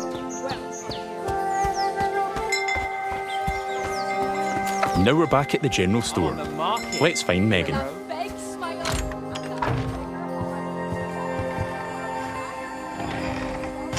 Just the person I wanted to see. Listen, Still interested. I'll say this. Anytime an RPG has this many options, I'm a fan of that. I like that. I like the more options because then more people can kind of craft the story the way that they want to craft it and everything like that. My thing is, again, it's the way it all comes together, right? So all of this is all fine and dandy. Fine. Like, you can have all the options to fuck everybody you want. You can make everybody hate you, make everybody love. But at the end of the day, how does all of this impact the story itself? That's what I'm more curious about, because all they're showcasing is how this impacts the little interconnected stories of the NPCs, but not the overall story of the game itself. Like, how does any of this impact the story of the game? Like, how does this move the world forward? What happens when something major happens in the story, and then, like, how do the residents react? Like, that's what I'm more curious about. But they're not showing any of that, which is kind of annoying. So Interested? I've ticked Because- off all Megan's dating goals. at this point, if you don't show me that, then all of this is basically just I'm looking at this a pretty version of The Sims. That's what I'm looking at. All this stuff just makes it seem like The Sims. So I need like a, you called them the hero of the world and shit. Okay, so I need to know, like, what's the overarching story? How does all this come together? Am I crazy for asking that? That I feel like that should have been. They should have focused on that a little bit. Maybe they do. I don't know. We only got. So a little now bit my left. chances of romance are much improved. Let's ask her on a date again. How about a date? A date? Oh, I'm chuffed to bits. I can offer a gift to increase my chances of a date being a good one. As tempting as my new offer is, I'm going to give Megan flowers instead. I think she'll like them more. Future Perfect says this is nothing new. Fable 2 and 3 had similar systems. Again, nobody's saying this is anything new. It's good that they're including the systems from previous Fables. What I'm saying is, how does all of this come together to affect the overall story that is supposedly going to be told in this game? Because there is an overarching story, right? So yes, it's great that they're having all this. They're having the marriage system, the job system. You got crafting and all that. That's great, right? The housing system. That's all great. But, like, how does all of this come together is more of what I'm curious about. Because by constantly marketing this life simulator shit, I feel like they're trying to market to a particular kind of buyer. Most likely women, to be honest with you. But again, I'm curious. Notice how in the beginning of the game, or I should say in the beginning of the trailer, the narrator specifically said, if you want to just do this in the entire game, you will have endless things to do, and you will never run out of things to do. That's them signaling people that are going to try to buy this game without actually wanting to participate in the overarching story of the actual role-playing game. They're just like, yeah, if you want to buy this game and just do the life simulator shit, you could do that, no problem. They specifically said that because they're trying to signal people who otherwise would probably check out of this to potentially try this game, because I wouldn't be surprised if there is people that would buy this game just to do the life sim stuff. I would not be surprised at all. So I think she'll like them more. we'll see anyway. We only got a little bit left. Here we are on a date at the Silver Trough. Hope I'm getting free drinks.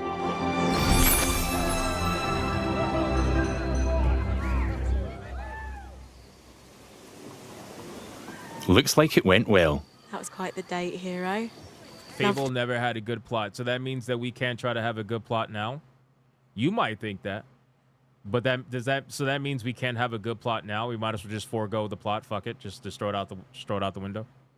Is that like no? Of course not. You know, we should try to have a good plot. Hey, you. Oh, Hero. That date was just brill. Megan found me quite charming. I'd like to make things official, so I'll ask her to be in a relationship with me. So what do you say? God. Ready for something more? And what a lovely couple we'll make. Whatever comes next, I'm with you. It's official. That's not the end, though. I could build this relationship a lot more. We could get married, which comes with its own set of goals. I saw that. We could move into my house and start a family. Saw that. And I can even hire her for one of my businesses. You could have a child. Things could go the other way too. I could that. Break up with Megan, or divorce her in future. Or I might make choices that make her divorce me. There's lots of ways I could change her life. And she'll remember. But we've seen enough romance for now. Bye, Megan. I have to go. But you're welcome to watch me leave. You have a lovely time, sweetheart. That girl Before we is tall go, as fuck, bro. I've only really demonstrated what it's like being an upstanding citizen in Silverbrook. Our game is one full of contrast, though. Modest. Yeah, I like it. Where I decide the kind of hero I want to be. So let's briefly explore what it's like if I'm not so nice. Yes. Hi, Susan. Nose to the grindstone. Call her Love ugly. to see it. Lovely to see you. Call her boss. ugly. Fire her right now. Fire her. Sorry, Susan. You're fired. Yes, fire her. Yes. You're fired. Get out. Sorry. You're gonna regret that, Get out. swine. She's not happy about that, and she thinks I'm being heartless. But because in Fable morality is subjective and varies from person to person, not everybody will have a problem with that. Let me guess, your wife's There gonna be might happy even you be fired someone the who woman. fancies me, because I'm heartless. Villagers also react to my physical actions. If I start firing arrows around the place, they'll start to perceive me as reckless.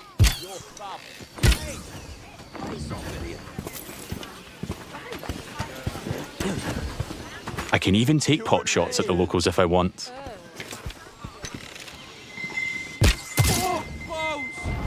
And now I've gone too far, but I'm in the mood for a fight. Okay. Okay. This is all I'm gonna do in the game. This is literally all I'm going to do in this game. I am going to shoot everyone in the knee. Literally. Like, that is... I will say that it's good that they're gonna allow you to do that. Because I was getting concerned with this whole subjective morality bullshit. Like, okay. Okay. Not bad. We're gonna speed run villainy, yes. Okay. Yes, kill everybody In that's Fable, out. you can express yourself with your own combat style, combining strength, skill, and will in style-weaving combat. You choose the weapons, skills, and abilities you want to use and blend them seamlessly together.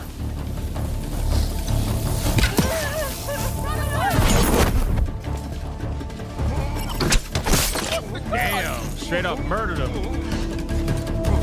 Stay still, please.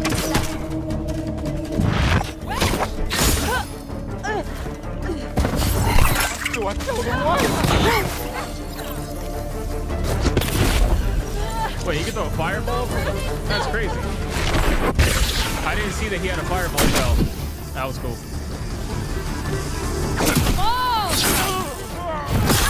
Are we doing the whole no blood thing again? I'm putting up a fight, but backup will keep on coming until I leave Silverbrook. Peacefully or not. I think a tactical retreat is probably for the best. Nah, keep killing everybody. Now I have a bounty on my head which will grow with more crime. I can immediately pay it, or pay a reduced fine, if I spend long enough out of town. My reputations don't disappear with my bounty though. Once I'm known as a killer and a criminal, it'll stick with me until I put in the work to change what people think. Or until I've made an expensive visit to the town crier. because the people in Albion remember what you do. Good. They're gonna learn. They're gonna learn when I review this game. Over the past 25 minutes or so, I've bought a pub and a house, been a landlord, and changed a beggar's life. I've customized my look, saved a magic talking pig, fought the law, and I've built a relationship with just one of Albion's 1,000 handcrafted, fully voiced NPCs. And here's the reputation cloud again. I'm gonna have a bounty that's gonna make Monkey D. Luffy fucking look like child's play. Seriously. I'm rich and charming because of my spending habits and my relationships. I'm also a criminal and a killer due to my reckless behavior and fighting with the guards. Yet, I'm shrewd for saving Colin and an entrepreneur because I bought the Silver Trough. I noticed that. I've built a complex, rich identity in Silverbrook, which the people there will react to through their own moral view. I'm not simply good or evil. I'm so much more than that. Brother, you just murdered people in the fucking streets! Oh my god, you're losing me again. You're losing me again. What do you mean you're bro, what? What do you mean you're so much more than good or evil? You just murdered people in the fucking street! Am I crazy? There are many more settlements across Albion to explore. My identity is mine to create in each one, and everyone will have their own perspective on what I do as I build an extraordinary life. Thanks for watching, and stay tuned for more in-depth Fable information as we move closer to our launch. Wow. Well, that's it for the video. Here's what I'll say. Let's talk about pros. All right, pros in my opinion. So pros in my opinion is the game is visually stunning. It is gorgeous. Not surprised considering the engine that they're using. Definitely a beautiful game. But the thing is, this beautiful game is filled with characters that are some of the most hideous characters I've ever seen in my life. So, like, you could have all the prettiest environments in the world that you could possibly want, but what the fuck is this thing, bro? The fuck is this thing? You know what I mean? It's like, what is this thing? Anyway, so yeah, like, but in terms of the world, it is definitely pretty. There's no doubt about it. They did a good job designing the world. They usually do. Like the world building and the world design is fairly consistent. Especially with Playground Games. If you saw what they did with Forza, I mean, it's really nice. There are most of the mechanics that you can see from Fable are present. So they did make sure to add pretty much almost all of them. I can't think off the top of my head what's potentially missing. Everything that, you know, they've showcased here is pretty much what you can expect. But the problem is that there's going to be a situation that's going to happen in this game for some players, maybe not everybody, where you're going to be pushing this whole subjective morality thing, and these people are going to be making decisions that there is no subjectiveness to it. You know, like you murdering people in the fucking street. There's no subjective morality to that. You literally just murdered people in the street. You murdered like over 10 people, I think, in the street. So then to run away and be like, well, you know, I'm not that bad of a guy. It's going to be, you know, it's going to be really weird. So I don't really know how that's going to go. I feel like there should be certain things that really push you to one side or the other in the game. Right? If you want to play this whole middle ground thing, you could do it with some of the smaller scale stuff. But once you go to the extreme of one side or the other, I feel like that should really push you to that one side or the other. You really shouldn't be, you know? But anyway, but in terms of more pros, like the combat looked kind of cool. Although I have a couple of issues with the combat. All right. Number one, the combat, I fucking hate when they do this, but I don't know if you guys noticed. But they have all these NPCs that are around you trying to fight you, right? So why exactly are we doing one-on-ones? I hate that so much. Like, if you're going to have me surrounded by a bunch of NPCs that are all trying to supposedly kill me, and you're doing the whole, like, oh, we're not going to attack until the first guy's dead. Like, I hate that shit. You know, one of the things that was actually good about 007 is that when you're surrounded by a bunch of NPCs, they can all attack you at any given time, and they do. They actually do. You could be fighting someone, you could be grappling someone, and you'll have two other people coming from behind and swing on you to try to, and you have to like dodge and stop fighting the other. Like, they all attack you at the same time, which is good. This whole like, oh yeah, we're gonna attack one by one. I hate that shit. It's lazy design. It's just like you don't want to design a video game that's gonna have that level of combat where you actually have to react that quickly. This is gonna be, I don't know. The combat looked flashy. The spells looked pretty cool. I did like the spells, but I think it had more flash than substance, at least in this regard. I would have to see more of it because let's be real, we only got like 5 minutes of it, and that's basically it. Hypno almost said he likes being surrounded by men. Bro, come on. I'm trying to be serious here. But the NPCs, like the dialogue is so plain. I don't know how to... I guess... Listen, maybe I'm not a life sim person. I mean, I know I'm not a life sim person, to be honest with you. I don't play life sims. But maybe this is something that's just in most life sims, but I was just wholly uninterested in wanting to talk to pretty much almost any of these NPCs. You know, even the beggar guy, you know? I think it is cool that the world does change around you, obviously. I think it's cool that you can actually influence the beggar to then hire him and work for you and become someone who's employed. Yeah, it's all fine and dandy, but I'm more concerned about the overarching story. I just want to know how this is going to go play into the actual story that this game is going to supposedly be trying to tell. They showed none of that. They didn't even give a hint of that. All they did was show this stuff. So I think this is definitely their focus. I think that's, considering they delayed the game multiple times, I think this is where a lot of their focus has been. And I think that this is where a lot of their money and investment has gone into. I think they got completely wrecked by the fan base for not including a lot of this stuff in the beginning, especially the entire character creator. And I think they went back to the drawing board, invested more time and money into doing all of this as fast as possible to get it ready to be showcased today. That's what I think they did. Whether or not they did or did not, I can't prove it. I'm just telling you based off what I've seen. So I think a lot of the fun that you're going to find in this game is just doing silly stuff, which is exactly what I plan to do. Any fun that's going to be had for me is going to be just seeing like how much can I push this system, right? If this system is really so vast, if they really have 1,000 supposed handcrafted NPCs that have endless, like, kind of endless capabilities to them, if this really is like that, then I want to test that system to its limits. That's really where I think a lot of the fun is going to be had in this game.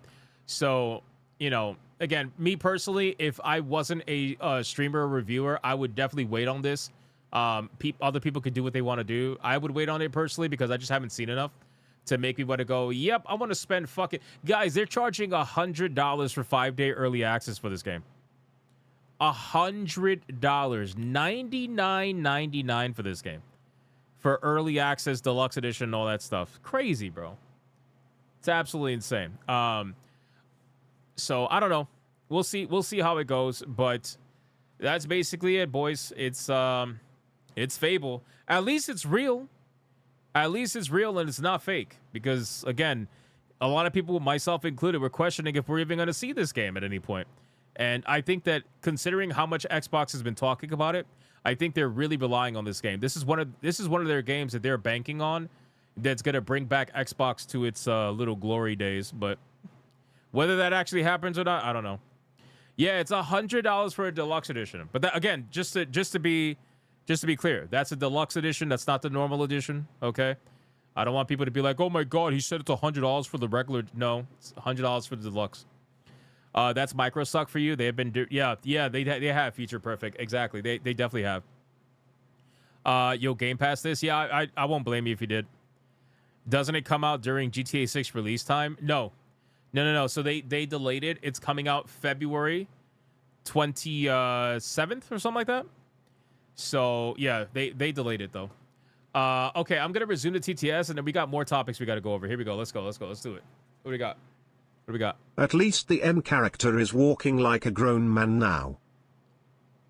Yeah, that's true. That wasn't a Bruce Lee movie, that was a Milli Vanilli soundtrack. At the Thank late you, I plug appreciate off, that. Muddy Waters celebrates 16 months of membership. 16 This months. reminds me of the Andromeda showcases. What the heck is up with the mouth motions? Did we regress to 1999? These people was want really morality. bad. Go It to was really China bad. that can give you all the morality you want. When I heard that morality, I heard communism. I mean, yes, maybe. Janatha celebrates 14 But I months think of there's more than membership. I can't believe that they found those same boring voice actors than in those old kids shows. I feel like I'm gonna fall asleep only listening them. Yeah, I didn't like the dialogue that At much. BLCKGRD Thank you for 14 celebrates months. 18 months of membership. The morality system is going to be about as deep as a puddle. That's what I'm concerned about. You can do this whole like morality system, but is it really going to be something where you can get a lot out of it? I don't know about that. I don't know about that. That's the thing that concerns me the most. But again, we won't know until we actually get our hands on it and kind of test it out and see what happens from that. But thank you, Blackguard, for 18 months. I appreciate that. There are more supers. I don't know why it's paused. I think Speedy Cake using Sonia's voice might have broken it. Let me see if I can read anything on Rumble really quick. We got Torinol with a 2. The previous Fable did God this damn it. better. They are designing it for me Thank you, not to Jerome. play it. Thank you, Uber, for the 5. UE5 vertical slice slop with extreme undertones of wanting to make a main female character. They definitely This did. is simply corporate trying to save and change their product before release. They definitely You'll are. never buy this game. They definitely are, Jerome. I'm telling Did you, I do hear believe pick they up a changed a lot of shift? this. Lame ass developer. You did, Jerome. You did. This is the lame and boring version Fable. Well, I mean, to be fair, having Is a job there any was always good a thing in women Fable. choices? They all seem May. I don't know. Consider looking at the crowd that was available in that town. I wouldn't bank on that if I were you. I wouldn't bank on that. The girls are a little bit rough looking. All right, I think Sonia's voice might be broken. Speedy Cake tried Sonia again, and it's like it's not working. Tornall with the 2 over on Rumble says he's a talking pig, evil demon. Where do you think monsters come from? Yeah, well, they don't want to say that. Apparently, saying something is evil is bad. Abhorrent Soul with a 10 for Samus. First, fuck YouTube. Second, That timer on the Oh, hold on. bounty amount is lame AF. For trying to sell us on actions have consequences that appears to only be for 10 minutes.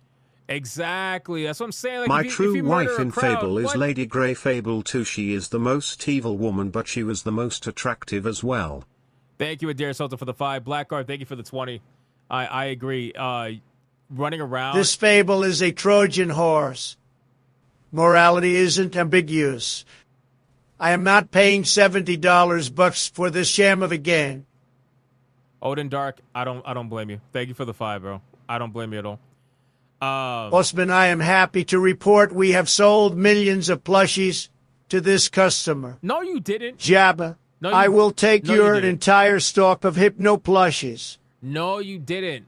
You did not sell At millions late of Port plushies to Rouges who? celebrates 17 months of membership, 17 months of heavenly bliss. Yo, Mr. Rouge, 17 months as a bigot army general, like a fucking boss, man.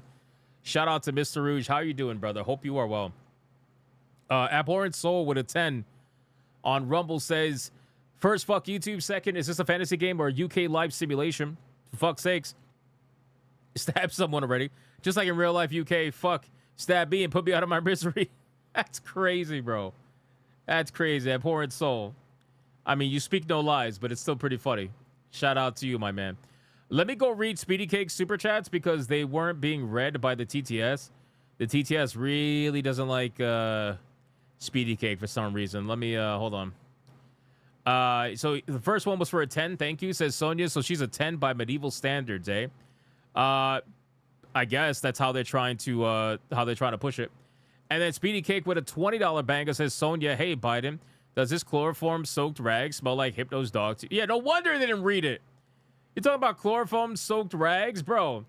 Biden says, what? Sniff, sniff. It kind of smells funny. Sonia, damn, he's still standing after that? Well, time to fix that. And then goes for the kill. Yeah, no wonder it didn't read the super chat. Jesus, Speedy Cake. Oh my God, man. I appreciate it. Shout out. Cyberwriter says, fuck this game. Hey, listen, I think Fable, I don't know how to explain it. I don't know, man. Like, Fable is one of those games that is, it really just isn't for everybody. It isn't. And Usually they're a little bit slower paced. Usually it doesn't like. It's not going to be one of those games that you're probably going to want to go out, run out and buy right away unless you're Why really was that into woman RPGs. so tall? I don't know, Adair Soto. I'm starting to question that myself. Thank you for the 2. It's not one of those games that you're going to want to go out, run out and buy day one unless you are really into RPGs with a lot of choices and a lot of like simulation in terms of like getting a job and crafting, like actual real crafting and fucking relationships, getting married, all that shit, having children, like that kind of simulation stuff. If you're not into that, you're probably not going to want to play Fable, especially when all of those things are now in the hands of Playground Games, which again, I don't, based off how they're, treating the morality stuff, I don't know how, all of this other stuff is going to fall into place. So, but at least it looks pretty. The first 2 are pretty good. The first one was one of the only RPGs that I wrapped twice. Yeah, no, I enjoy Fable as a series, but I know that first off, it's been out of the public eye for a very long time. How long has it been since the last Fable? I'm not talking about any remasters or anything. Like how long has it been since the last Fable? It's been a long time. It's been a long time. I wouldn't be surprised if this game comes out and instead of it being shit or like exceptional, that it ends up being so like painfully average. Where it's just one of those games that's super safe right down the middle. Kind of a video game. Does that make sense? Like I could see that coming from Fable. But I mean, it's been a very long time since Fable has, a new mainline game. So, a lot of people have not forgotten about it, but they just don't care as much. So we'll kind of see how that goes. Before 2010, you think? Yeah, it's been a really long time. But I think it will be very aggressively mid. I think it will. With like the 1 or 2 occasional moments of just like something cool happening. But other than that, you're just surrounded by fucking mid like 9 out of 10 times. Which again, I'm not saying that's bad necessarily. Video games are allowed to be average, but you can't be average at $100. Like you can't be average at $80, $70, whatever. Like that's a lot of money to pay for average, right? This is why like I always advocate for waiting for sales for as long as you can. Like it doesn't hurt to wait for a sale. It doesn't hurt to wait until the game's 75% off or 80% off. And if the game doesn't do well, then you're not going to be waiting that long for that sale to come around. If the game does exceptional, well, then you're probably going to be waiting a little bit. But regardless, it doesn't hurt to wait. Anyway, all right, let's continue. We do have a lot we got to go over, boys. Shout out to everybody on Rumble. Raza says my backlog is far too long to bother with this game. That's another thing too. I mean, again, not everybody's a fucking reviewer on YouTube or like playing video games on YouTube or anything like that. Not everybody's like that. Like I've told you guys many times before I started doing this, bro, my backlog was insane, man. I would never buy these games day one. I wouldn't even go anywhere close. 9.9 out of 10 video games I would never buy day one. There was only certain video games that I would absolutely buy day one back in the day. Or even recommend for that matter. All right, let's continue. Let's go over a couple of fast topics really quick. We got to cover some fast topics. Let me pause the TTS. Let's cover the fast topics really quick. And just an update on the battle. Just an update on, because we do have a battle going on right now. Samus is absolutely killing it right now. She's absolutely killing it. Unfortunately, 2B is not doing too well.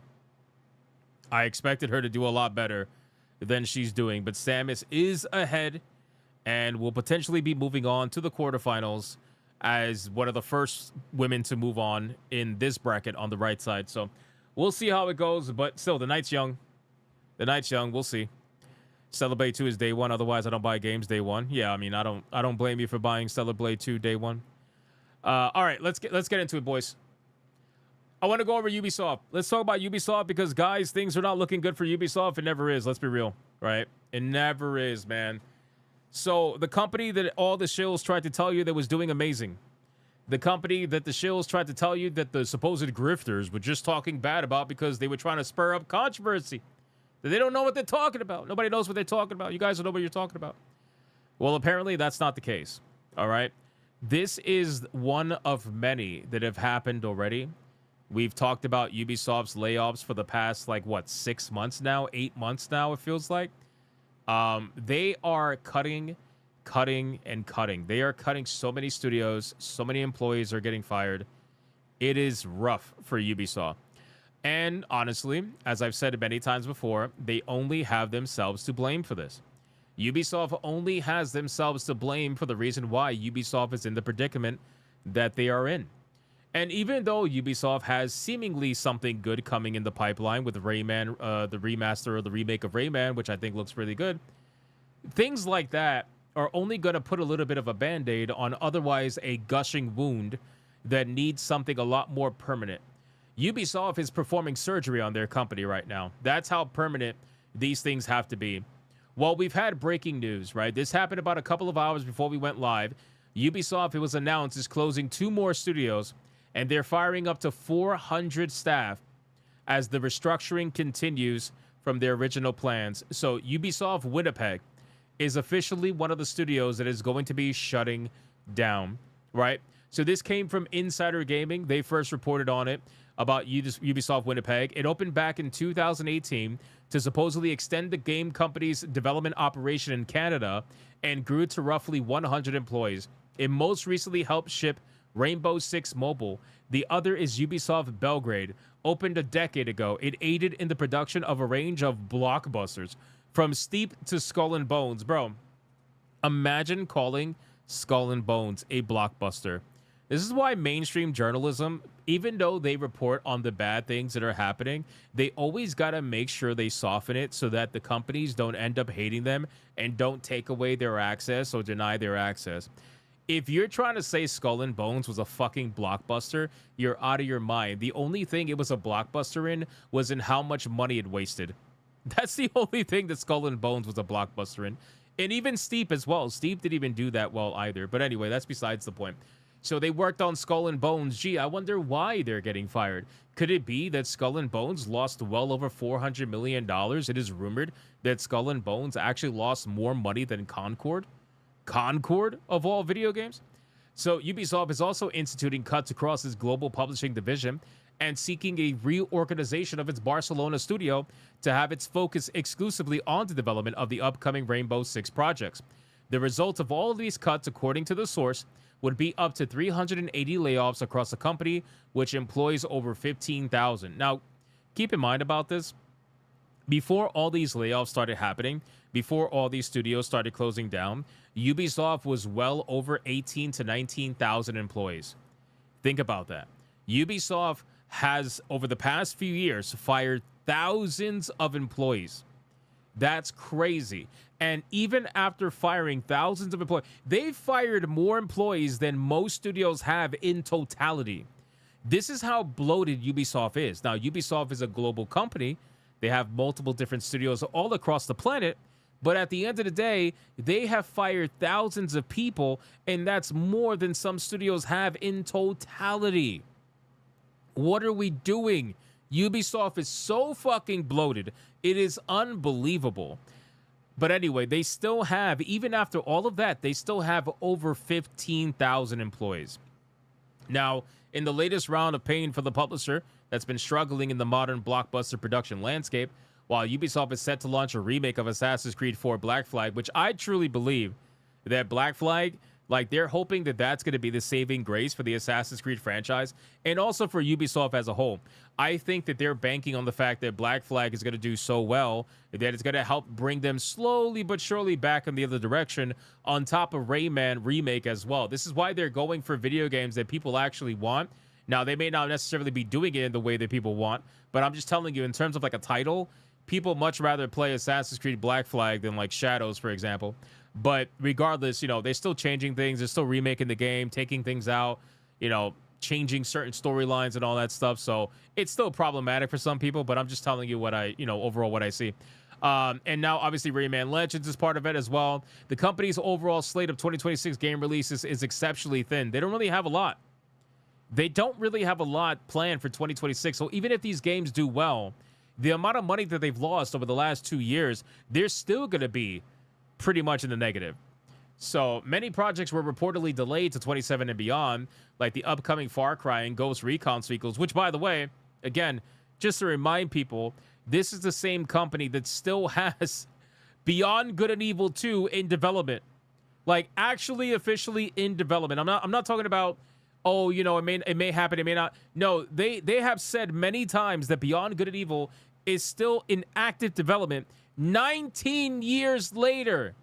19 years after the announcement of Beyond Good and Evil 2. Think about how much money is down the drain with that video game. Do you think that game will ever make its money back? Even if you were to release it right now in pure perfection, even if it was one of the most amazing games people have played, the amount of money that you spent over 19 years on this game, there's no way in hell that you're going to make your money back. And that's exactly what happened with Skull and Bones. Skull and Bones was in development for over 10 years. It initially started as a Black Flag, I believe, sequel or remake. I think it was a sequel. It started as a sequel for Black Flag. It never saw the light of day, and they decided to take all of the work that they've done and reboot it into Skull and Bones, and they lost hundreds of millions of dollars on that game. So think about that. It is crazy. Money laundering? Maybe. I don't know, but it's crazy the amount of money that they've spent. They've also received over $1 billion bailout from Tencent. You guys know, if this next round of video games that come from Ubisoft, this next round, if it doesn't hit, and I'm talking really hit, if it does not hit the way that it needs to, I'm gonna see, or I'm gonna guess that Tencent is gonna be looking at them like the Nintendo CEO was reportedly looking at Eevee. With the meme, right? They're going to be looking at Ubisoft like, so, how's 50% sound instead of 25%? They're going to be looking at, they're waiting. Tencent is waiting. Tencent does this all the time, guys. They do it all the time. They get in there when the companies are hurting the most. They bail them out at the minimum that they could bail them out at.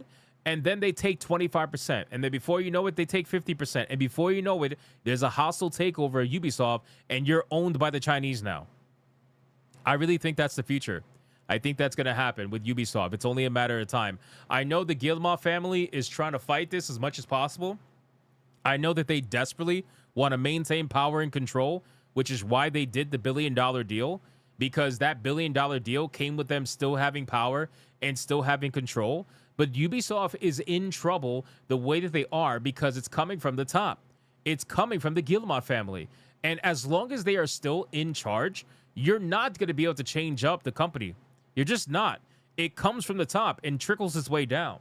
So Tencent knows this, and I really do believe that they're being very smart about this. And they know that at the end of the day, Ubisoft continuing the same insanity they've been doing, it's only a matter of time before they can sweep in. And Tencent pretty much has their foot in the door on the franchises that they want anyway, right? They have Assassin's Creed, they have Rainbow Six, and they have Ghost Recon, I believe. Oh, no, I'm sorry, Far Cry. They have Rainbow Six and they have Far Cry, right? Far Cry, Rainbow Six, and Assassin's Creed. Those are the three franchises that they want. And they're going to do whatever they can to get it. So it's interesting to see this going down. It's unfortunate for the people that work there, but at the end of the day, man, you guys, like, this is just what it is, man. Unfortunately, you work for a company that has made some of the worst business decisions that we have seen in gaming in years, I suppose, at this point. But that's basically it for Ubisoft. 2 more studios done, 400 employees fired, and there's more on the way. There's more on the way. There's more studios coming. There's more employees getting fired. The restructuring is not over, and it's going to keep happening. It's going to keep happening. So we'll see what ends up happening from here, but I'm sure we're going to find out more studio closures very, very soon. And ironically, a lot of it in Canada. Why am I not surprised? The studios that get subsidized by Canadian government money that don't actually put out anything that's worth playing half the time. But anyway, that's basically it for Ubisoft. All right, I want to cover another fast topic really quick. Let's go over, hold on. Let's go over, where is this thing at? This is going to be a fast story. I just want to cover this because it's so stupid, guys. We have another AI drama nonsense. All right, you guys remember the 1666 Amsterdam video game? The one that I thought was initially going to be Assassin's Creed Hex. Remember, like, the whole Assassin's Creed Hex thing based around witches and shit? Well, you know, that's not what this is. This is 1666 Amsterdam. Totally different video game that, ironically, is from someone who did work at Ubisoft. But apparently the game is getting attacked for using AI in their demo, right? Because the journalists are like, hey, we got to find something that's worth attacking. We got to find something that we could attack this game for. The full game, they had to apologize, and they said the full game will not include any assets generated by AI. We own up to this oversight and apologize for any upset that it caused. Nobody was upset. Nobody was upset. If there was any problems with the demo, I guarantee you it didn't have to do with AI. You know, I've heard some people talk about this demo, and some of them said it was all right. Some of them said it was really not that great. It was pretty much like kind of in the middle, right? But again, keep in mind, it's a fucking demo, right? But again, to be fair, with a demo, you got to put your best foot forward. And if it's really that egregious, that's maybe not your best foot forward. Anyway, so Panache Digital Games, a studio led by OG Assassin's Creed director Patrice, has apologized for letting AI-generated assets slip into the prologue demo for its upcoming action-adventure game. You know, outside of a couple of people that I know of personally, almost nobody cares about AI in video games as long as the game is good, outside of the journalist mafia. They are the only ones that actually care about this in any way whatsoever. And to be fair, I don't think they actually care about it. I'm just saying that they pretend to tell other people that they actually care about it. But they're the only ones. Nobody else cares. As long as the game is good and you can't even see it or even realize that it's happening, most people don't care, outside of a couple of people that I do know that care. But at the end of the day, technology is happening whether you like it or not. Progress, exactly, is going to happen whether you like it or not. And you can either learn or get left behind. So when 1666 resurfaced at this year's Summer Games Fest with a horror-tinged trailer full of witchy themes and black cats, I'll freely admit I was transfixed in the best way. I'm a simple man. Give me an alternative take on historical city, throw in some black magic and ritualistic sacrifice, and I'm all yours. Why am I not surprised? Well, I suppose that's actually incredibly niche, but that's not the point. The point is I was really excited about this game, and I still am to a degree, but unfortunately the demo release for the SGF hasn't received very well at all, partly due to suspicions of AI-generated content, which have now been confirmed by them themselves. A number of people have raised questions or concerns to us about whether assets in our marketing and game use generative AI. The studio says in a social media statement, we have a dedicated team of over a dozen talented and experienced artists with them. We looked into the assets in question and found that they were indeed some early versions of assets that made their way into the prologue. This includes some in-game portraits and external marketing assets. Can we stop, guys? Can we stop believing, okay? Can we stop actually believing these people when they say that this stuff was accidentally put in the game? Can we stop believing that? Spaceman says, bro, you are a full user of AI slop. Yeah, I am. You want to see more? Hold on. All right, boys, we got another Red Boy hyper banger. Bitch! Anyway, but yeah, so like, can we stop? Can we stop pretending as if this shit is all accidental? Because we all know it's not accidental. All right, we all know that this shit is 100% put in there, and they're only mad that they got caught. That's it. They're only mad that they got caught. Because every single one of these companies, they all use the same excuse. Oh, it was assets that found its way into whatever. It's like, what? Did these fucking assets just walk in there like whoopsie daisy? You know what I mean? It's like, if you tell me like one or two accidentally got thrown in there, fine. But if you got a whole bunch of these assets, there's no way that shit was accidental. Like, you absolutely left that shit in there. And a lot of people would rather do the deed and apologize later for it. You know what I mean? Like, just do it and apologize later. But anyway, a number of people have raised questions or concerns to us about whether the assets in our marketing and game use generative AI. We have a dedicated team of over the dozen. This is a tweet that they said, watching a big game showcase in 2026, especially as a journalist or anyone who doesn't like AI in game, now carries a burden of responsibility. Oh, these guys are so fucking self-righteous. Guys, it's a burden. It's the burden of responsibility. They got to be the ones to tell us about this. It now carries the burden of responsibility in spotting anything that looks like it might hail from AI's very distinct uncanny valley. Over the course of last week's big event, highly anticipated titles were attacked by journalists. I'm rephrasing it in a way that, that we all know that's true. Like Crazy Taxi, Kingdom Hearts 4, right? All these video games. And they're proud of it due to the blatant use of generative AI, all thanks to vigilant onlookers. These guys really feel as if they are out here fighting the biggest battle of their lives. They feel like they're out here doing, like, they're God's gift. They're God's gift to the world because they spotted the use of generative AI. Oh no. What's gonna happen now? What kind of world would we live in if we didn't have the journalists to hold these companies responsible for their dirty, dirty AI use? Anyway, this is why I keep saying that they are going to create a environment, which they already have, by the way. They're going to create an environment where studios are not going to want to be honest with you. They're not going to want to tell you that they're actually utilizing AI, because unless they're releasing it on Steam, they don't have to tell you. And in all actuality, releasing it on Steam, they still don't have to tell you. It's an opt-in service.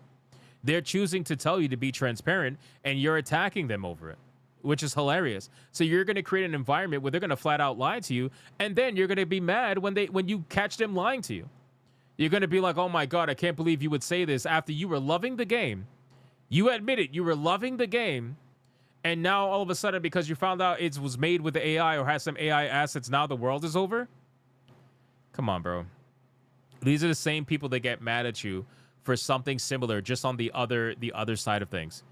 You know what I'm saying? It's like these are the same people that get mad at you when you were enjoying Slay the Spire 2. You had hundreds of hours in it, and then you got a little bit upset when you found out that Anita Sarkeesian was working on the game. These are the same people that call you overreacting and call you this and call you that when you found that out. But apparently it's them falling in love with this game and loving the premise of the game and playing the game and enjoying it, and then getting upset because they found out there was AI assets, and now they're like, oh my God, my cereal's ruined. You know, it's the same thing, just on the opposite side. But apparently that's okay, but the way you feel is not okay?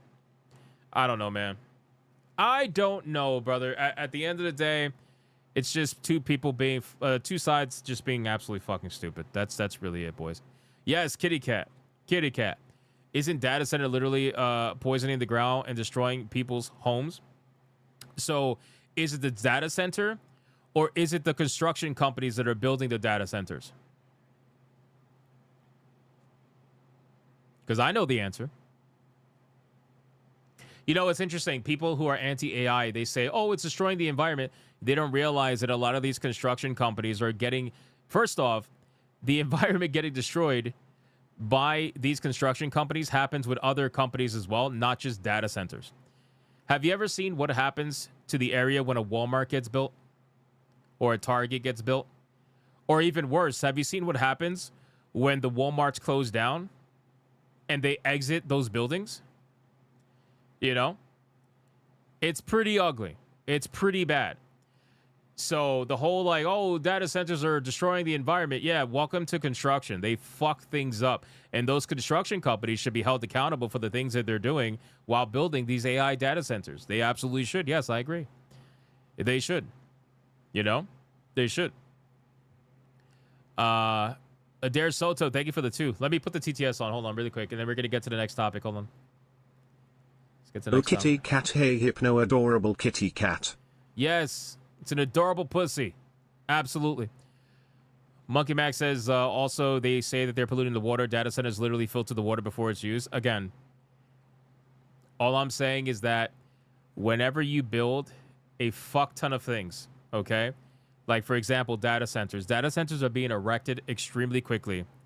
Anytime you have construction companies that are building things extremely quickly and they're building it at a high volume, you are going to have a lot of environmental issues. This is something that has happened before. It's something that's going to happen again with or without data centers. AI has nothing to do with it, you know? Bro, you are shills for your own enslavement. Okay, so maybe you didn't hear me before. Let me do it again. Hold on. Ready? All right, boys. We got another Red Boy Hyper Banger.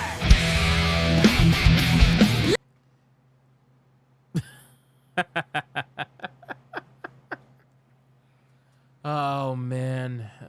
Again, you're not going to be able to stop progress, man. It is no... Taffy says riot. We don't have a Red Boy, so I can't play it completely. I'm just teasing people who are anti-AI. Again, I have no problem. Listen, I have no problem with people who are anti-AI. You want to be anti-AI, that's fine. All I know is that eventually the hypocrisy is going to take its form. It's going to take its form because you're going to utilize something that has AI in it. You probably already are. So to say that you're anti-AI and you want nothing to do with it, meanwhile, you're most likely using something that has AI in it, or at the very least has made AI, you know? It's like technology. It's kind of similar to, you know, what happened when machines took over for physical labor. Like, you know, factories took over. Machines took over for factory workers. That's what I'm trying to say. It's the same thing. You have people protesting in the street. There's no doubt about it. You have people protesting in the street saying that they don't want their jobs taken by machines and shit like that. Guess what happened? It still happened anyway. It's just an unfortunate part of reality. You know? That's why I always tell people try to have, you know, multiple skill sets that you can fall back on. Try. It happens. I think everybody has a story like that at some point in time, you know? Everybody has a story in life where, you know, the job they were doing was either no longer needed, it got replaced by, you know, either machines, or it got replaced by someone who's cheaper than you. Some people lose their jobs. Some people lose their high-paying jobs they've had for years to get replaced by college graduates who don't know how to fucking do the job. You know, it happens all the time.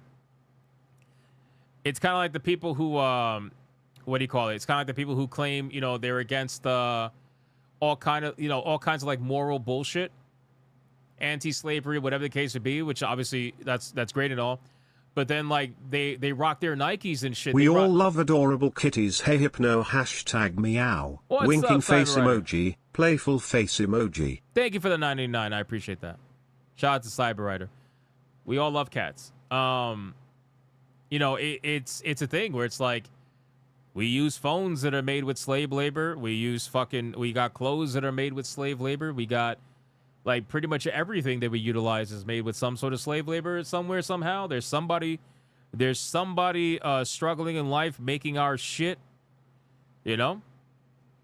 Happens all the time. Dark Today, thanks for the 2 jewels. I appreciate that. And you know what's a perfect example? The Willy Wonka chocolate factory movie. The old man lost his job with a machine of a toothpaste cap lid on. Yeah, that's fair. That is definitely fair. Thank you, Adair Solta, for the 5. I appreciate it. Cyberwriter, thank you again for the 9.99.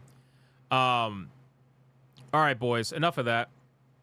Again, at the end of the day, I don't try to push my fucking morality on anybody else.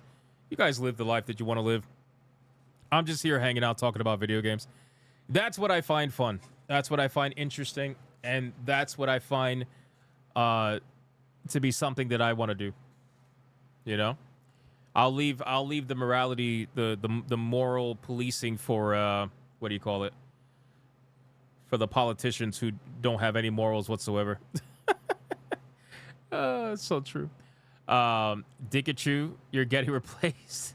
Hey, don't replace Dickachu. Dickachu's awesome. Dickachu's awesome. But yeah, you're entitled to your own opinion. Obviously, I don't hate that. It was a good conversation though. Good talk. Good talk, my man. All right, let's get into the final conversation. I was going to cover some other fast topics, but we are kind of running out of time. We're kind of running out of time, man. That Fable thing took a long time, unfortunately.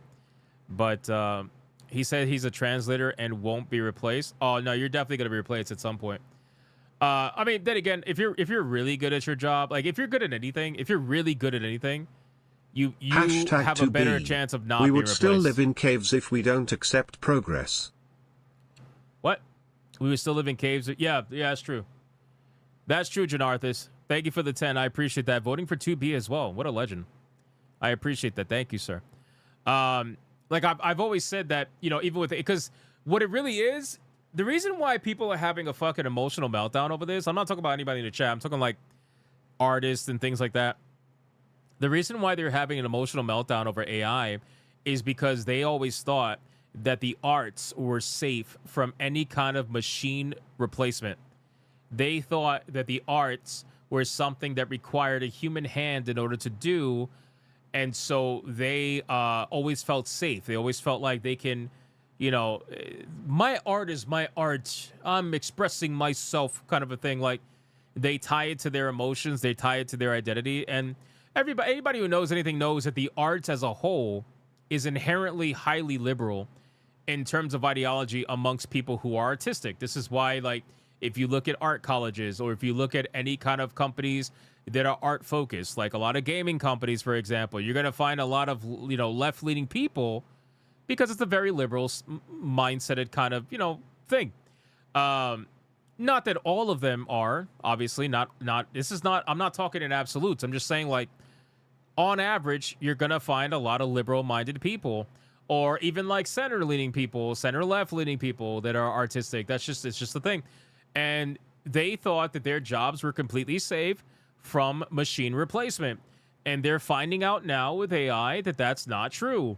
And now they're trying to do the whole morality policing, or at the very least, they're trying to do the whole like guilt tripping, making you feel bad. And they're like, well, good artists are going to be out of a job if we let AI continue. And I'm like, yeah, you say that, but you're the same person that's going to go to McDonald's and you're going to order from the fucking kiosk instead of ordering from the goddamn cashier like we used to do. You're the same person that's going to do that while also complaining about your job being taken away by AI. So you're okay with machines replacing other people who lost their jobs, but because it's your job, now it's suddenly morally not allowed. You know, it's like, I don't want to hear that shit. I don't want to hear that fucking nonsense. Get the fuck out of here with that shit. Speaking of AI, I saw an Arstechnica article about Google losing a court case in Germany for using AI in Google searches by default. Oh, really? That's interesting. I got to look that up. Thank you, Speedy Cake. That's actually interesting. I'm not surprised, though.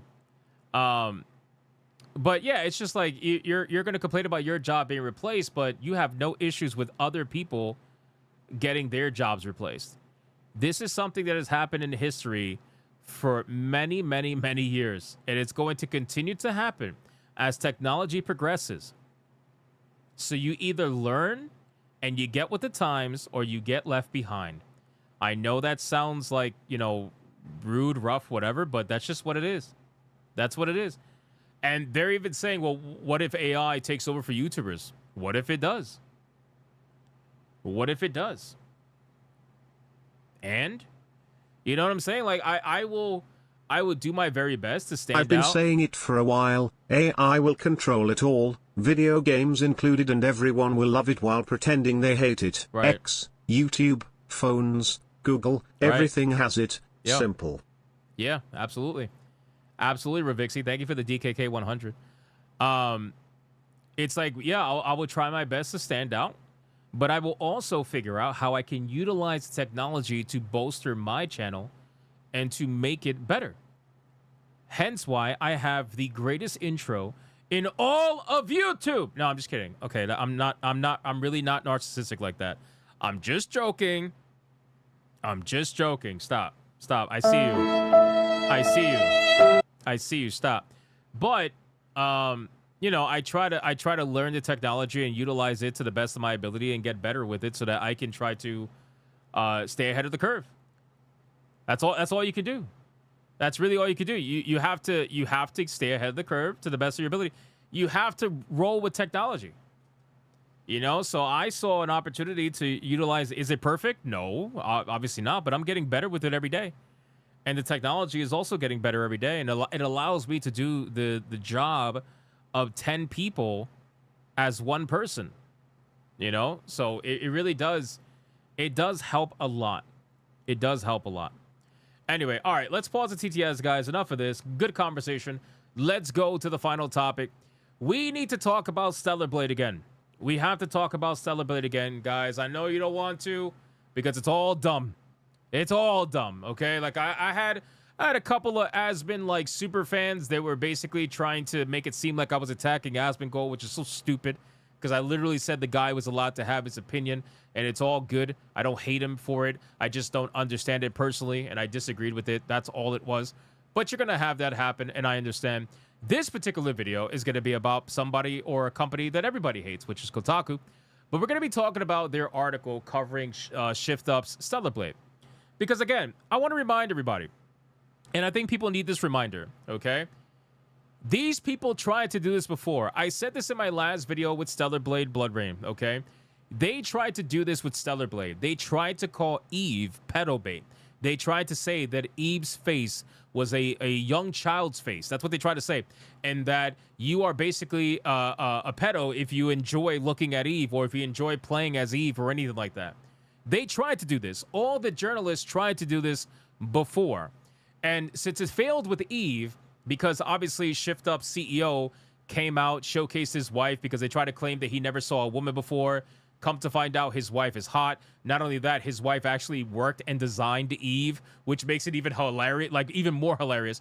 But anyway, so now we have another situation where they're trying to do it again because Shift Up's CEO has admitted that he is trying to make the character look a little bit younger and smaller, not underage. I want to make sure I explicitly state that because these disingenuous people out there are trying to say that by him saying he tries to make the character look a little bit younger and smaller, that means that he's trying to make her look underage. That's not what he said, and you're misrepresenting what he said to fit your little bullshit narrative that you're trying to push out there. Anyway, so then Kotaku writes an article and says the following. Shift Up CEO brushes off complaints that Stellar Blade Blood Rain's protagonist looks too young. I want to remind people, please, I want to remind people, too young for what? Too young for what? Nobody seems to be able to answer that question without exposing themselves for thinking a certain way. Too young for what? What is she too young for? Are you trying to fuck her? Can you fuck her? Is she in your room right now? Is the FBI about to knock down the door? Did you accidentally buy her liquor without checking her ID first? Like, what is happening? What is happening that you are saying she is too young? What is she too young for? Because last I checked, we're just trying to play a video game with an android that is using her pugilist fist to fuck up Natiba. That's what I last checked. I don't know about what you guys are saying she's too young for. But last I checked, that was okay in video games. Again, I brought up the example before, and I'll bring it up again in this video because I feel like it, it applies. I remember way back in the day, one of my favorite video games of all time on PlayStation 1 was Heart of Darkness. And if you guys played Heart of Darkness, you would know exactly what I'm saying. It was a Disney-fied, Pixar-style video game that had literal Disney-style graphics of a little boy, like a literal little boy who is trying to save his dog and from an alien race or whatever, or from the evil shadows or whatever. And he goes on the adventure, and this character, this little boy, can literally be killed in some of the most gruesome ways. It is unbelievable. It is unbelievable. I can't even believe to this day that game exists. This kid will be ripped apart. This kid will be set on fire, literally incinerated. You would have these weird spider creatures grab him and drag him into the wall, into a bloody mess. Like, and this is like an 8-year-old boy or something, or like a 10-year-old boy. Okay? So again, I just want to reiterate, when they said the protagonist looks too young, my question is and always will be, too young for what?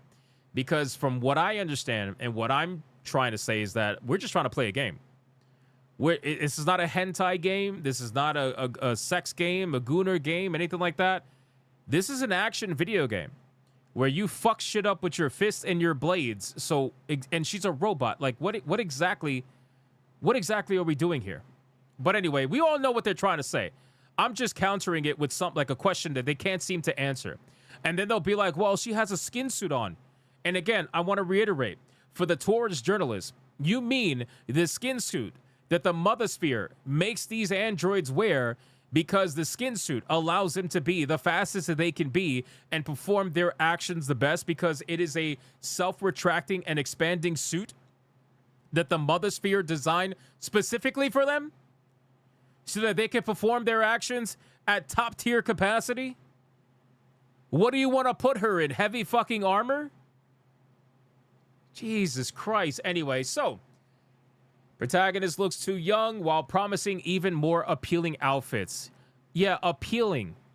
Appealing doesn't mean revealing, you dumb motherfuckers. Do you know what the word appealing means?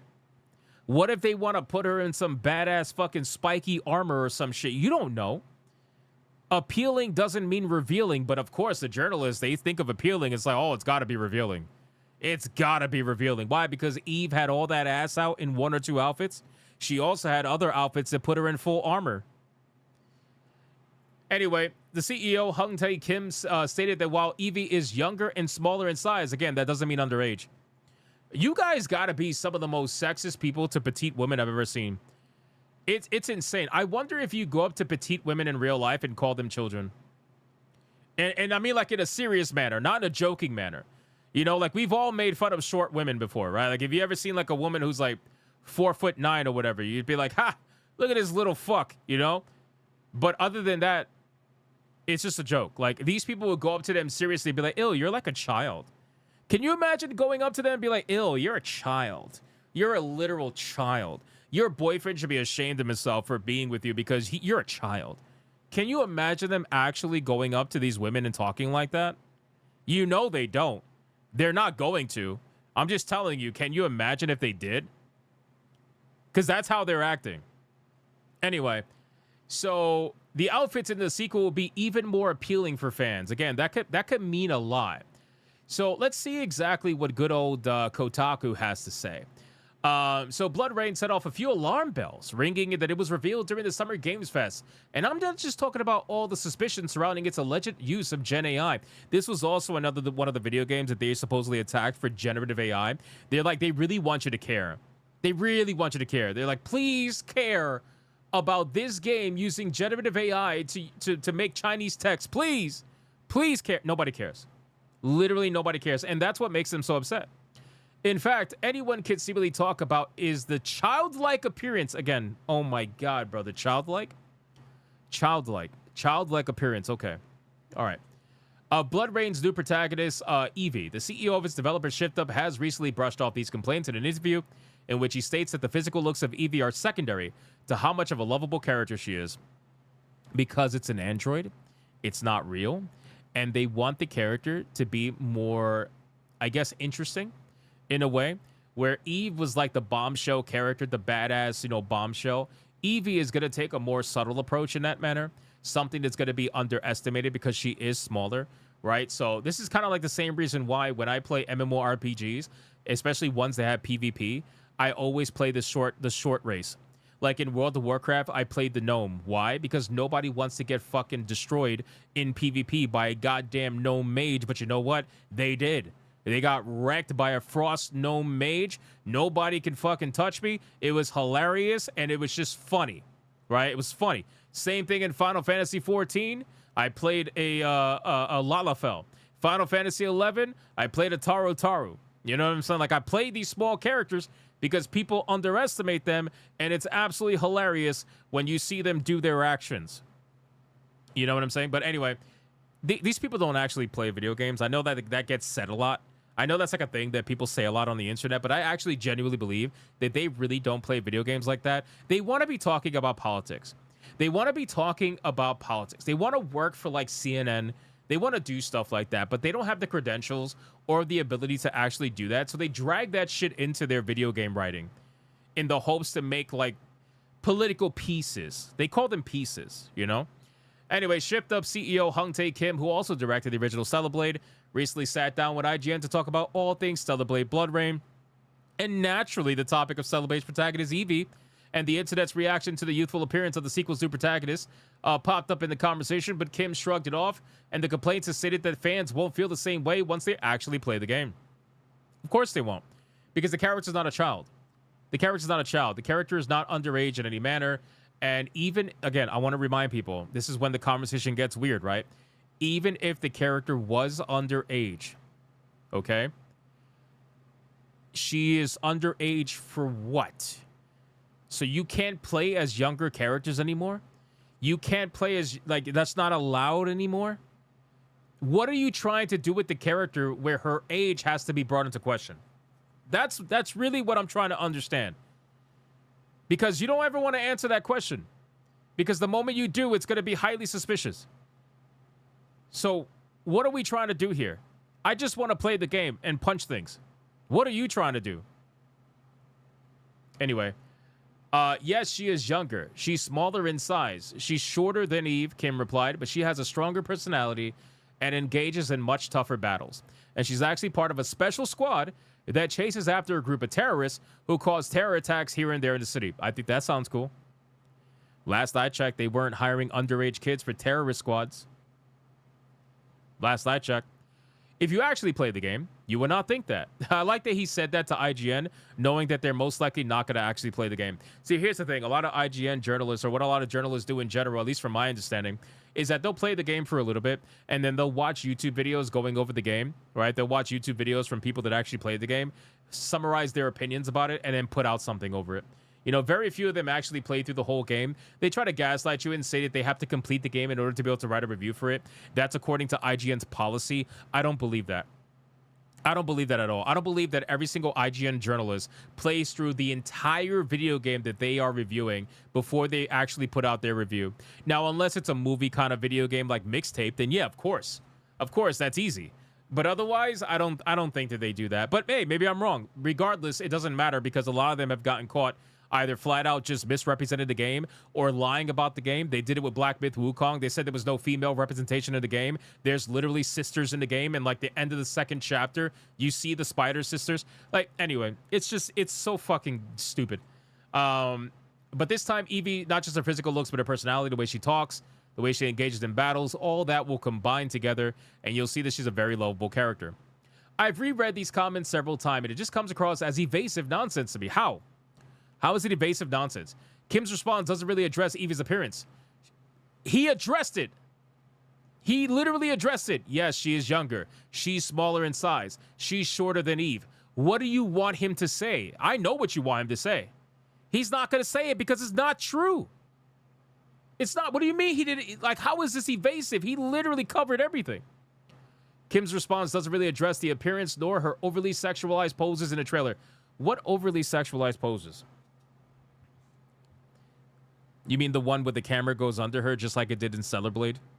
Because it was a fast-moving dynamic camera angle to showcase her launching off of the actual platform and jumping off over the banister? You mean that one? You mean the kind of pose has been in anime for like, I don't know, decades? The kind of thing that we've seen in anime for like literally decades? You mean that? Again, the character has been proven to not be underage unless you think there is an underage android, which is an oxymoron, by the way, but I'm going to let you rock. An underage android working for an anti-terrorist organization. Just say that you want them to admit something that's not true so that you can run with the story and be justified in your accusations. That's all you got to say. Just be honest about it. Just be honest about it. But you don't want to be honest about it because you know that your accusations are full of shit. You know that they're meritless. And it also brings up a whole nother conversation about Asian people in general, which we had in the last video, and how a lot of people just don't want to admit their bias against Asian people and how they look so much younger compared to Westerners. I truly believe it's because of their diet and their skincare routine, but you could think whatever you want. At the end of the day, Asian people look naturally younger, both men and women. A lot of people focus on the women because they look so young at older ages, but they tend to forget the men look younger too. Have you seen some of these K-pop singers and stars and shit? Have you seen how young they look? It's crazy. Anyway, so Kim did, however, talk about the new outfits that will be available for Evie and Stellar Blade. It will be even more appealing. That's all we can say. Good Lord, I hope more appealing doesn't mean what I think it means in this context. It doesn't. You're the only one thinking that. And again, I want to remind people, most of the outfits that were in Stellar Blade weren't even super slutty outfits. Probably about 10% of them at most were super slutty. The rest were like fully covered up, armored, you know, different color variations, styles, and everything like that. Especially if you did like the Nikkei, what do you call it? The fucking extra content that they did in collaboration with Nikkei. The gear looked really cool from that. I had like this super crazy spiky waist armor that I was rocking. They think everything is a skin suit. That's the problem. They think everything is a skin suit, and that's because they themselves, when they do actually play this game, they play it with those outfits, but they don't want anybody to know that. That's really what it is. They just don't want to admit that they're attracted to the character. They don't want to admit that the character got them erect, right? And now they're trying to essentially deflect and blame everybody else for the reason why they got attracted to the character. It's like, brother, relax. You're fine. You're fine. You're getting really weird about it. But anyway, so then it says that what I think it means, the jiggle physics president in the reveal trailer were disturbing enough. It was disturbing. The jiggle physics in the second game, they were also available in the first game, are apparently disturbing. So now we're disturbed by the natural movement of a woman's body. We're disturbed, boys. That's what we are. We are disturbed about it. That's crazy. Again, this is all fake moral policing. These are people that I guarantee you, goon so goddamn hard that they try to pass it off to other people because they themselves want to seem to be, I don't know, morally just or something like that. It really is ridiculous. I find comedy in how often you have these people melting down over Eastern video games because it's always the same thing. It's always the same thing. It's always, you're a gooner, and if that doesn't work, then it's gooner bait. If that doesn't work, then it's pedo bait. And if that doesn't work, then you're just actually a pedo. It's always the same thing. How do I know this? Because again, like I said in the beginning of the segment, they did this with Eve. They tried to call Eve's face pedo bait, bro. What are we doing? Anyway, so at the end of the day, these people don't actually like these games. They don't care about these games. I would guarantee you they're probably going to score this less than they did Stellar Blade. Stellar Blade, they had to score at least decently because at the end of the day, it was actually a pretty fun video game. It had its shortcomings, of course. It definitely had its shortcomings, but overall, the game was solid, and I really want to see more. I want to see more of the game. I wish I was getting more Eve. I'm still not completely over that. Personally, again, I understand from a lore perspective why this is happening. I get that. But I do wish that we were getting more Eve. Hopefully we do, or maybe she's involved in some way, somehow. But whatever, regardless. This whole thing is a complete fucking nothing burger. And they just don't want to admit that because they themselves see the character this way, that they basically want everybody else to also acknowledge that they see the character this way. If you are looking at Eve in this manner, or Evie, I'm sorry, in this manner, that's on you. That's on you. Right? I won't judge you for it or whatever. Like, that's on you. I don't give a fuck. I don't care what other people like look at I don't care what other people look at the character as. That's on you. Most normal people are looking at this game wanting to punch things with a pugilist style character. I think that's very interesting. Also, the world setting was pretty interesting, too. And I want to know who the other guy is that looks like Adam. But anyway, that's what I'm more curious about. But, yeah, Full Metal says there will be more revealing outfits, so these assholes better get over it. There definitely is going to be revealing outfits. Or at least, like, pretty sexy outfits. But, again, that's going to be, like, 5 to 10% of the outfits. 90% of them are going to be armored, just like in the original game. But you'll have people that'll just focus on that, all because the character's attractive. If the character, I'm telling you right now, and I'll end it with this. If the character was ugly, right? And I know they're not going to want to admit this, but you know it's true. If the character was fucking ugly, if it was some, like, I don't know, fat bitch or something.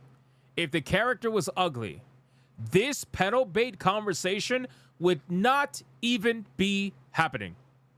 Even if the character had the same young Asian face, if it was some ugly fat bitch, this conversation about pedo bait would not be happening. The only reason why, like, she could still be short, she could still have a young looking face, but if she was fat, nobody would be having this conversation about pedo bait. It's only because she has a younger face, right? Her skin looks good and everything. She has a petite body. That's the big one. That's the big one. She has a petite body, and she's shorter. It's really about the petite body. It's the combination of the three. But once you throw in the petite body, that is it. That is it. Forget about it. Like, it's immediately pedo bait because it's not some fucking ugly fat bitch. So I don't know if you want to blame self-consciousness. I don't know if you want to blame whatever. All I know is this is the most disingenuous conversation I've ever seen around a video game. up until the last Stellar Blade, which was also a super disingenuous conversation. And at the end of the day, the game sold fantastically. This next one is probably going to sell even better, especially since I believe it's releasing on PC day one. It's going to sell like fucking hotcakes. Stellar Blade, the first one, sold better on PC than it ever did on PS5, and that was after a year of it already being out on PS5. What do you think is going to happen with the second one? And they're going to be screaming nonstop, pedo, pedo, pedo. If you play this game, you're a pedo.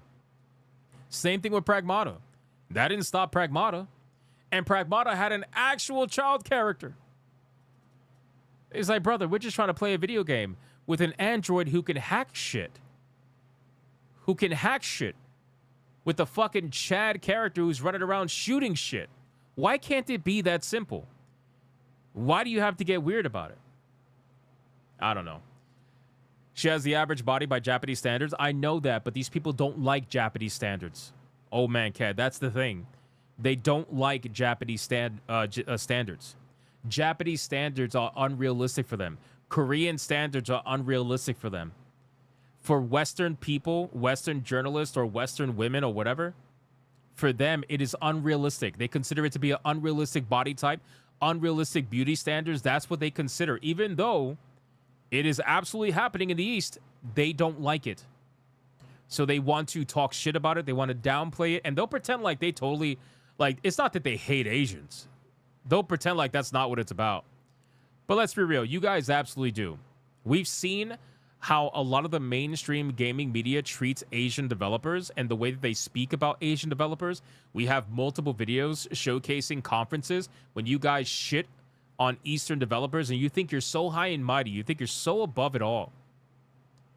But now it's not quite like that anymore. And you just don't like that. You don't like it. It is what it is. So anyway, that's basically it for the Stellar Blade conversation. We have yet another interesting conversation surrounding Eevee. And again, I'm more focused on where the story's going, where the actual combat's going, how they're going to expand upon that. That's what I'm more curious about. Anything else, all this extra shit, it's literally just dumbassery. I don't even know if that's a word. I'm gonna make up a new word for it. It's dumbassery. That's what it is. All right, I'm gonna resume the TTS. Here we go. Let's see. What you guys say? Hashtag Samus Goku. Well, I is still a giant glorified half-baked calculator with half of the function depends how it uses it can help artists to deal with their work that take times, but same time controlling it. I'm gonna pretend like I understood that, and thank you for the $9.99. Thank you, Cam Chief, for the $9.99. No, Eve is the tank. Evie is the Wapaz DPS. What? I giggle with the chicle. We need pieces of string with legendary armor stats. GDR. I can't with GDR, bro. I can't. Thank you for the 5. And Vet what Gamer, point of time 5. it's already the I point agree. this is just racism already Western studio already. Adair Soto, thank you for the 5. Yes, I would agree with that. Again, I don't like using the racism term because it's so fucking overused and it's always used in the wrong ways by the worst people. But at the end of the day, you kind of have to call a spade, and once it starts acting a certain way over and over and over and over, like you just can't deny it. You can't deny it at this point. Like you kind of have to just realize what it is and call it what it is, and you got to call a spade, you know. But yes, thank you for the 5. I appreciate that. There was Vet Gamer. Yes, I agree. Eve is a tank and Eevee is a DPS. I didn't understand what it said at first. I had to read it, but yeah, I agree. Eevee looks like she would be, you guys know, like in video games and especially action video games, I really like super fast characters. If you, okay, let's test the chat. If you guys know me, when I play Souls-like video games or action-like video games, what kind of class do I use? Or weapons? Let's see if the chat knows me. Fuck you, Sanguine. That was too fast, man. That was too fast. Fuck it. All right. Maybe you guys do know me. Fuck you guys. Hashtag Samus, she's my girl, and Hypno, your intro is the best on YouTube to me. Smiling Thank face you. with hearts emoji. Smiling face with hearts emoji. Thank you. Smiling face with hearts emoji. Thank you, Cyberwriter. I appreciate that very much. Thank you. Thank you. Yeah, we're gonna cover the battle in a second. So yeah, obviously like dual wield. You know, dual wield. I love dual wield classes. Whether it's pugilist, right, with 2 fists, or dual blades, dual daggers. Like in Lords of the Fallen, I'm gonna be playing Lords of the Fallen with Leon tomorrow. It's gonna be the first time he's ever played Lords of the Fallen. But guess what I'm gonna be playing in that? Dual dagger. I'm gonna be playing dual dagger in Lords of the Fallen tomorrow. So like I like super fast characters, and I like really like dex build characters. That's what I like. Yes, T-Jab. All right, we're gonna end it, T-Jab. We're gonna end it. All right, T-Jab's gotta go. Let's do this. Let's figure out who's gonna win this battle, boys. So here's where we are. Let me go to the page real quick. Let me go to the page. We just hit tier 2. Oh shit. All right, let me put the ears on for this.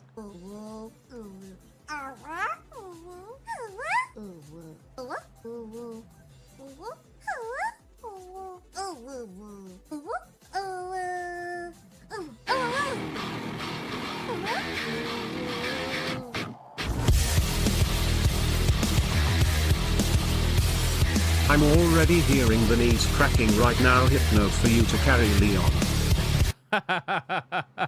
Bro, have faith in Leon, man. Have faith. I think he'll be all right.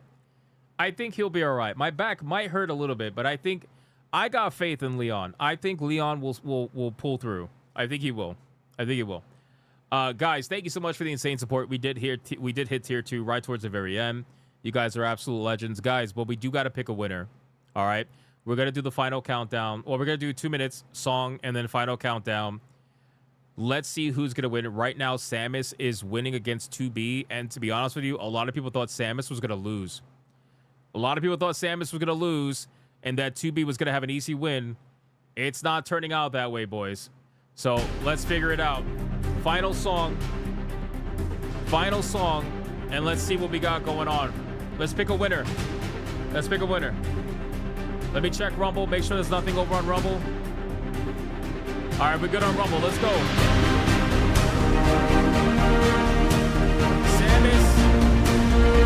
Samus is at $200 and 2B is at $56. It's a $143 difference. $143 difference.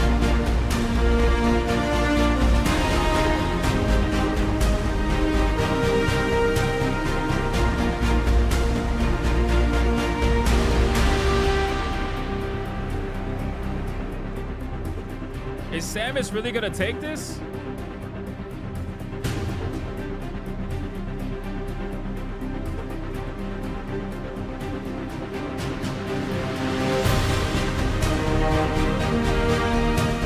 That's actually kind of crazy.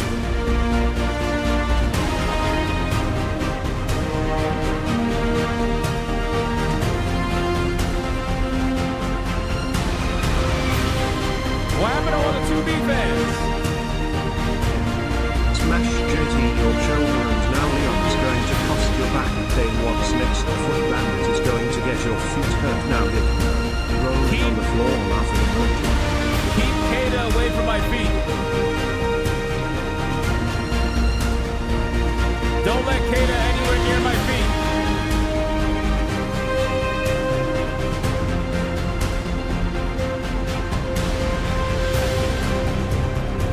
Damn, boys, this is crazy, man.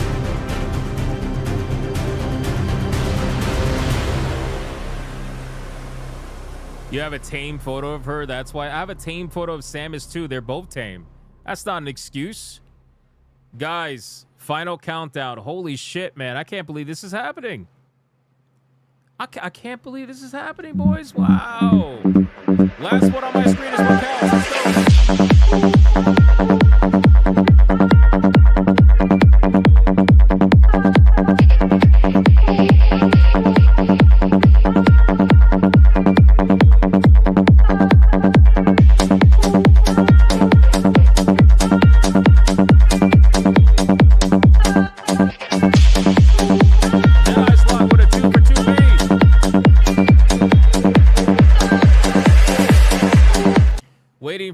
lag, waiting for lag, waiting for lag. Another $2 for Samus from Deadeye's Lock. Waiting for lag, waiting for lag.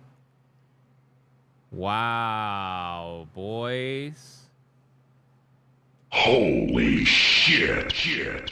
Wow, boys. I gotta say, I mean, I get it. I do. Samus is great and everything, but I'm actually really shocked by this. Everybody thought 2B was going to have an easy win. Wow, man. All right, well, let's go here while T-Jab tallies it up. Blackguard says, I thought about saving 2B, but I decided to let it ride. Damn. I got to tell you, that was shocking. That was shocking. But, hey, 2B, it looks like she is officially out. She's officially out of the tournament. It's over for her. Samus is moving on to the quarterfinals. And here's the battle we got for tomorrow. We got Cortana versus Lulu.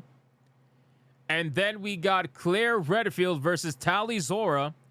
And then we got Eve versus Aerith. Once those 3 battles are done, we will be in the quarterfinals. And I think that's when things are really going to get fucking insane.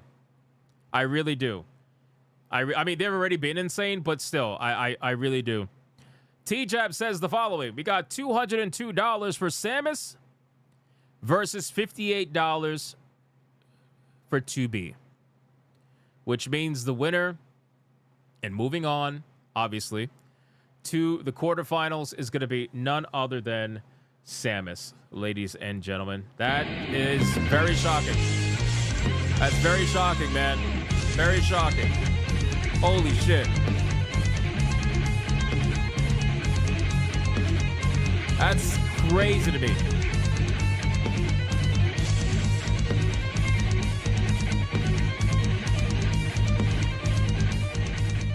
You think it's going to be Tifa versus Aerith at the end? I don't know about that. I don't know, man. Anything could happen. As we saw tonight.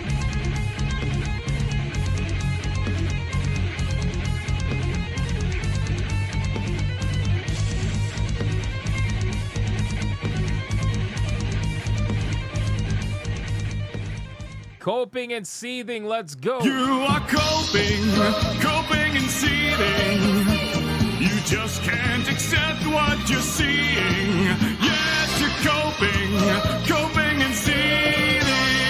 The truth it is scalding, and now you are molding and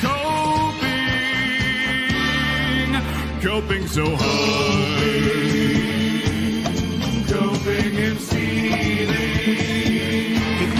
Why we pick her cheese blonde and warm over an android even though 2B is attractive but guys prefer skin suit. Dude, Adair Soto, 2B would get voted for so hard in the waifu battle. So fucking hard. Harder than Samus. So I'm just shocked. I'm honestly really, really shocked by that. But again, Samus, it is what it is, man. It is what it is. Samus is moving on. Samus is moving on to the next one, boys. It is what it is. Guys, fantastic stream. I hope all of you had a great, great time.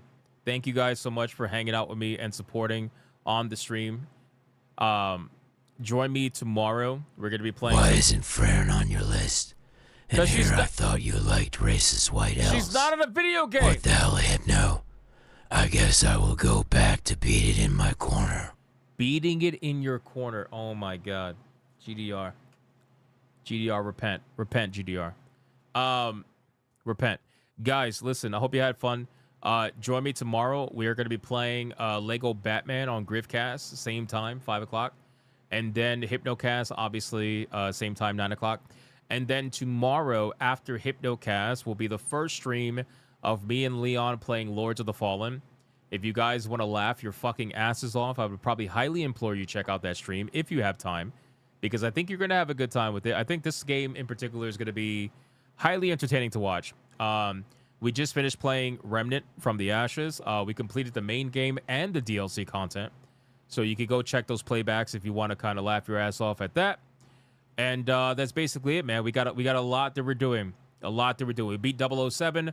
That's already done. I'm working on the achievements in that game right now. But Lego Batman is taking priority right now for the 5 o'clock slot until that's done. And then we'll move on to the next one. Guys, thank you so much for everything. I appreciate it. You guys are amazing. Deadeye's Lock, thank you for the 2s over at Rumble, by the way. He said for a 2 or Tagoon to Samus in Zero Suit. Maybe you guys are right about the Zero Suit thing. I don't know. We'll see. But thank you, brother. I appreciate it. And shout out to the Hypno Mods for doing what they do every single fucking day. I appreciate you guys as well. And I will see every single one of you on the next one. Until then, play the Mortal Shell 2 beta. You'll thank me. No! No! Until then, go be bigots and go be gooners. Bye!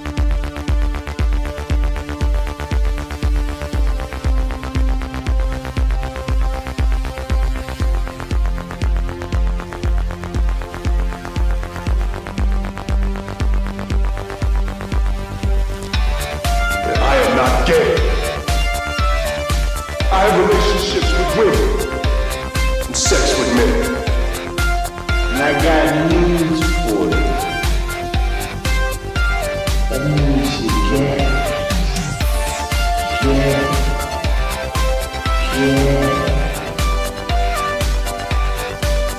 Poor kids are just as bright and just as talented as white kids. Her dog.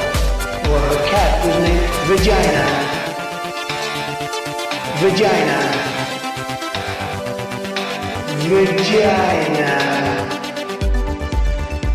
Put a ticket in, make her gay. Fuck it, yeah, don't put a ticket in, make her lady gay. Fuck it, yeah, put a ticket in, make her gay. It means put a chicken in it, we eat, and make her fucking gay. Fucking pronouns! Fucking pronouns!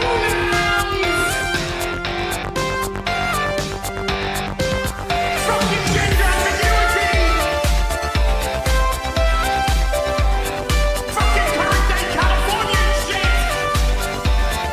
'Cause that's all we fucking know! 'Cause we're boring! We're so fucking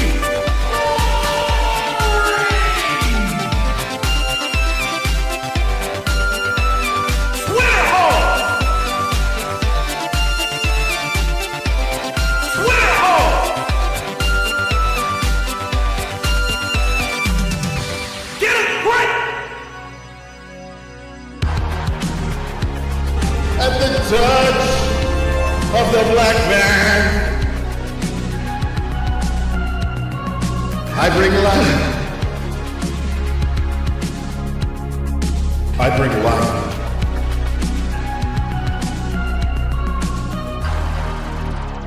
I bring life.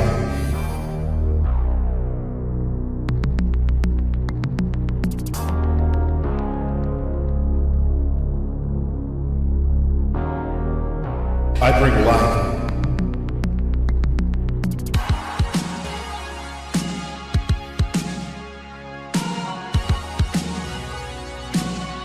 I bring life.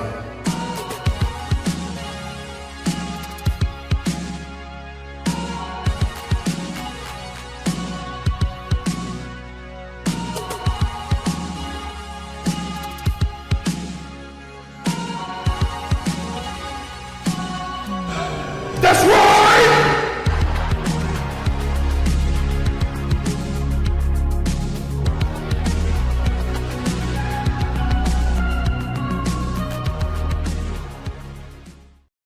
Why the hell are you still here? Go on. Get out of here. Go play some video games.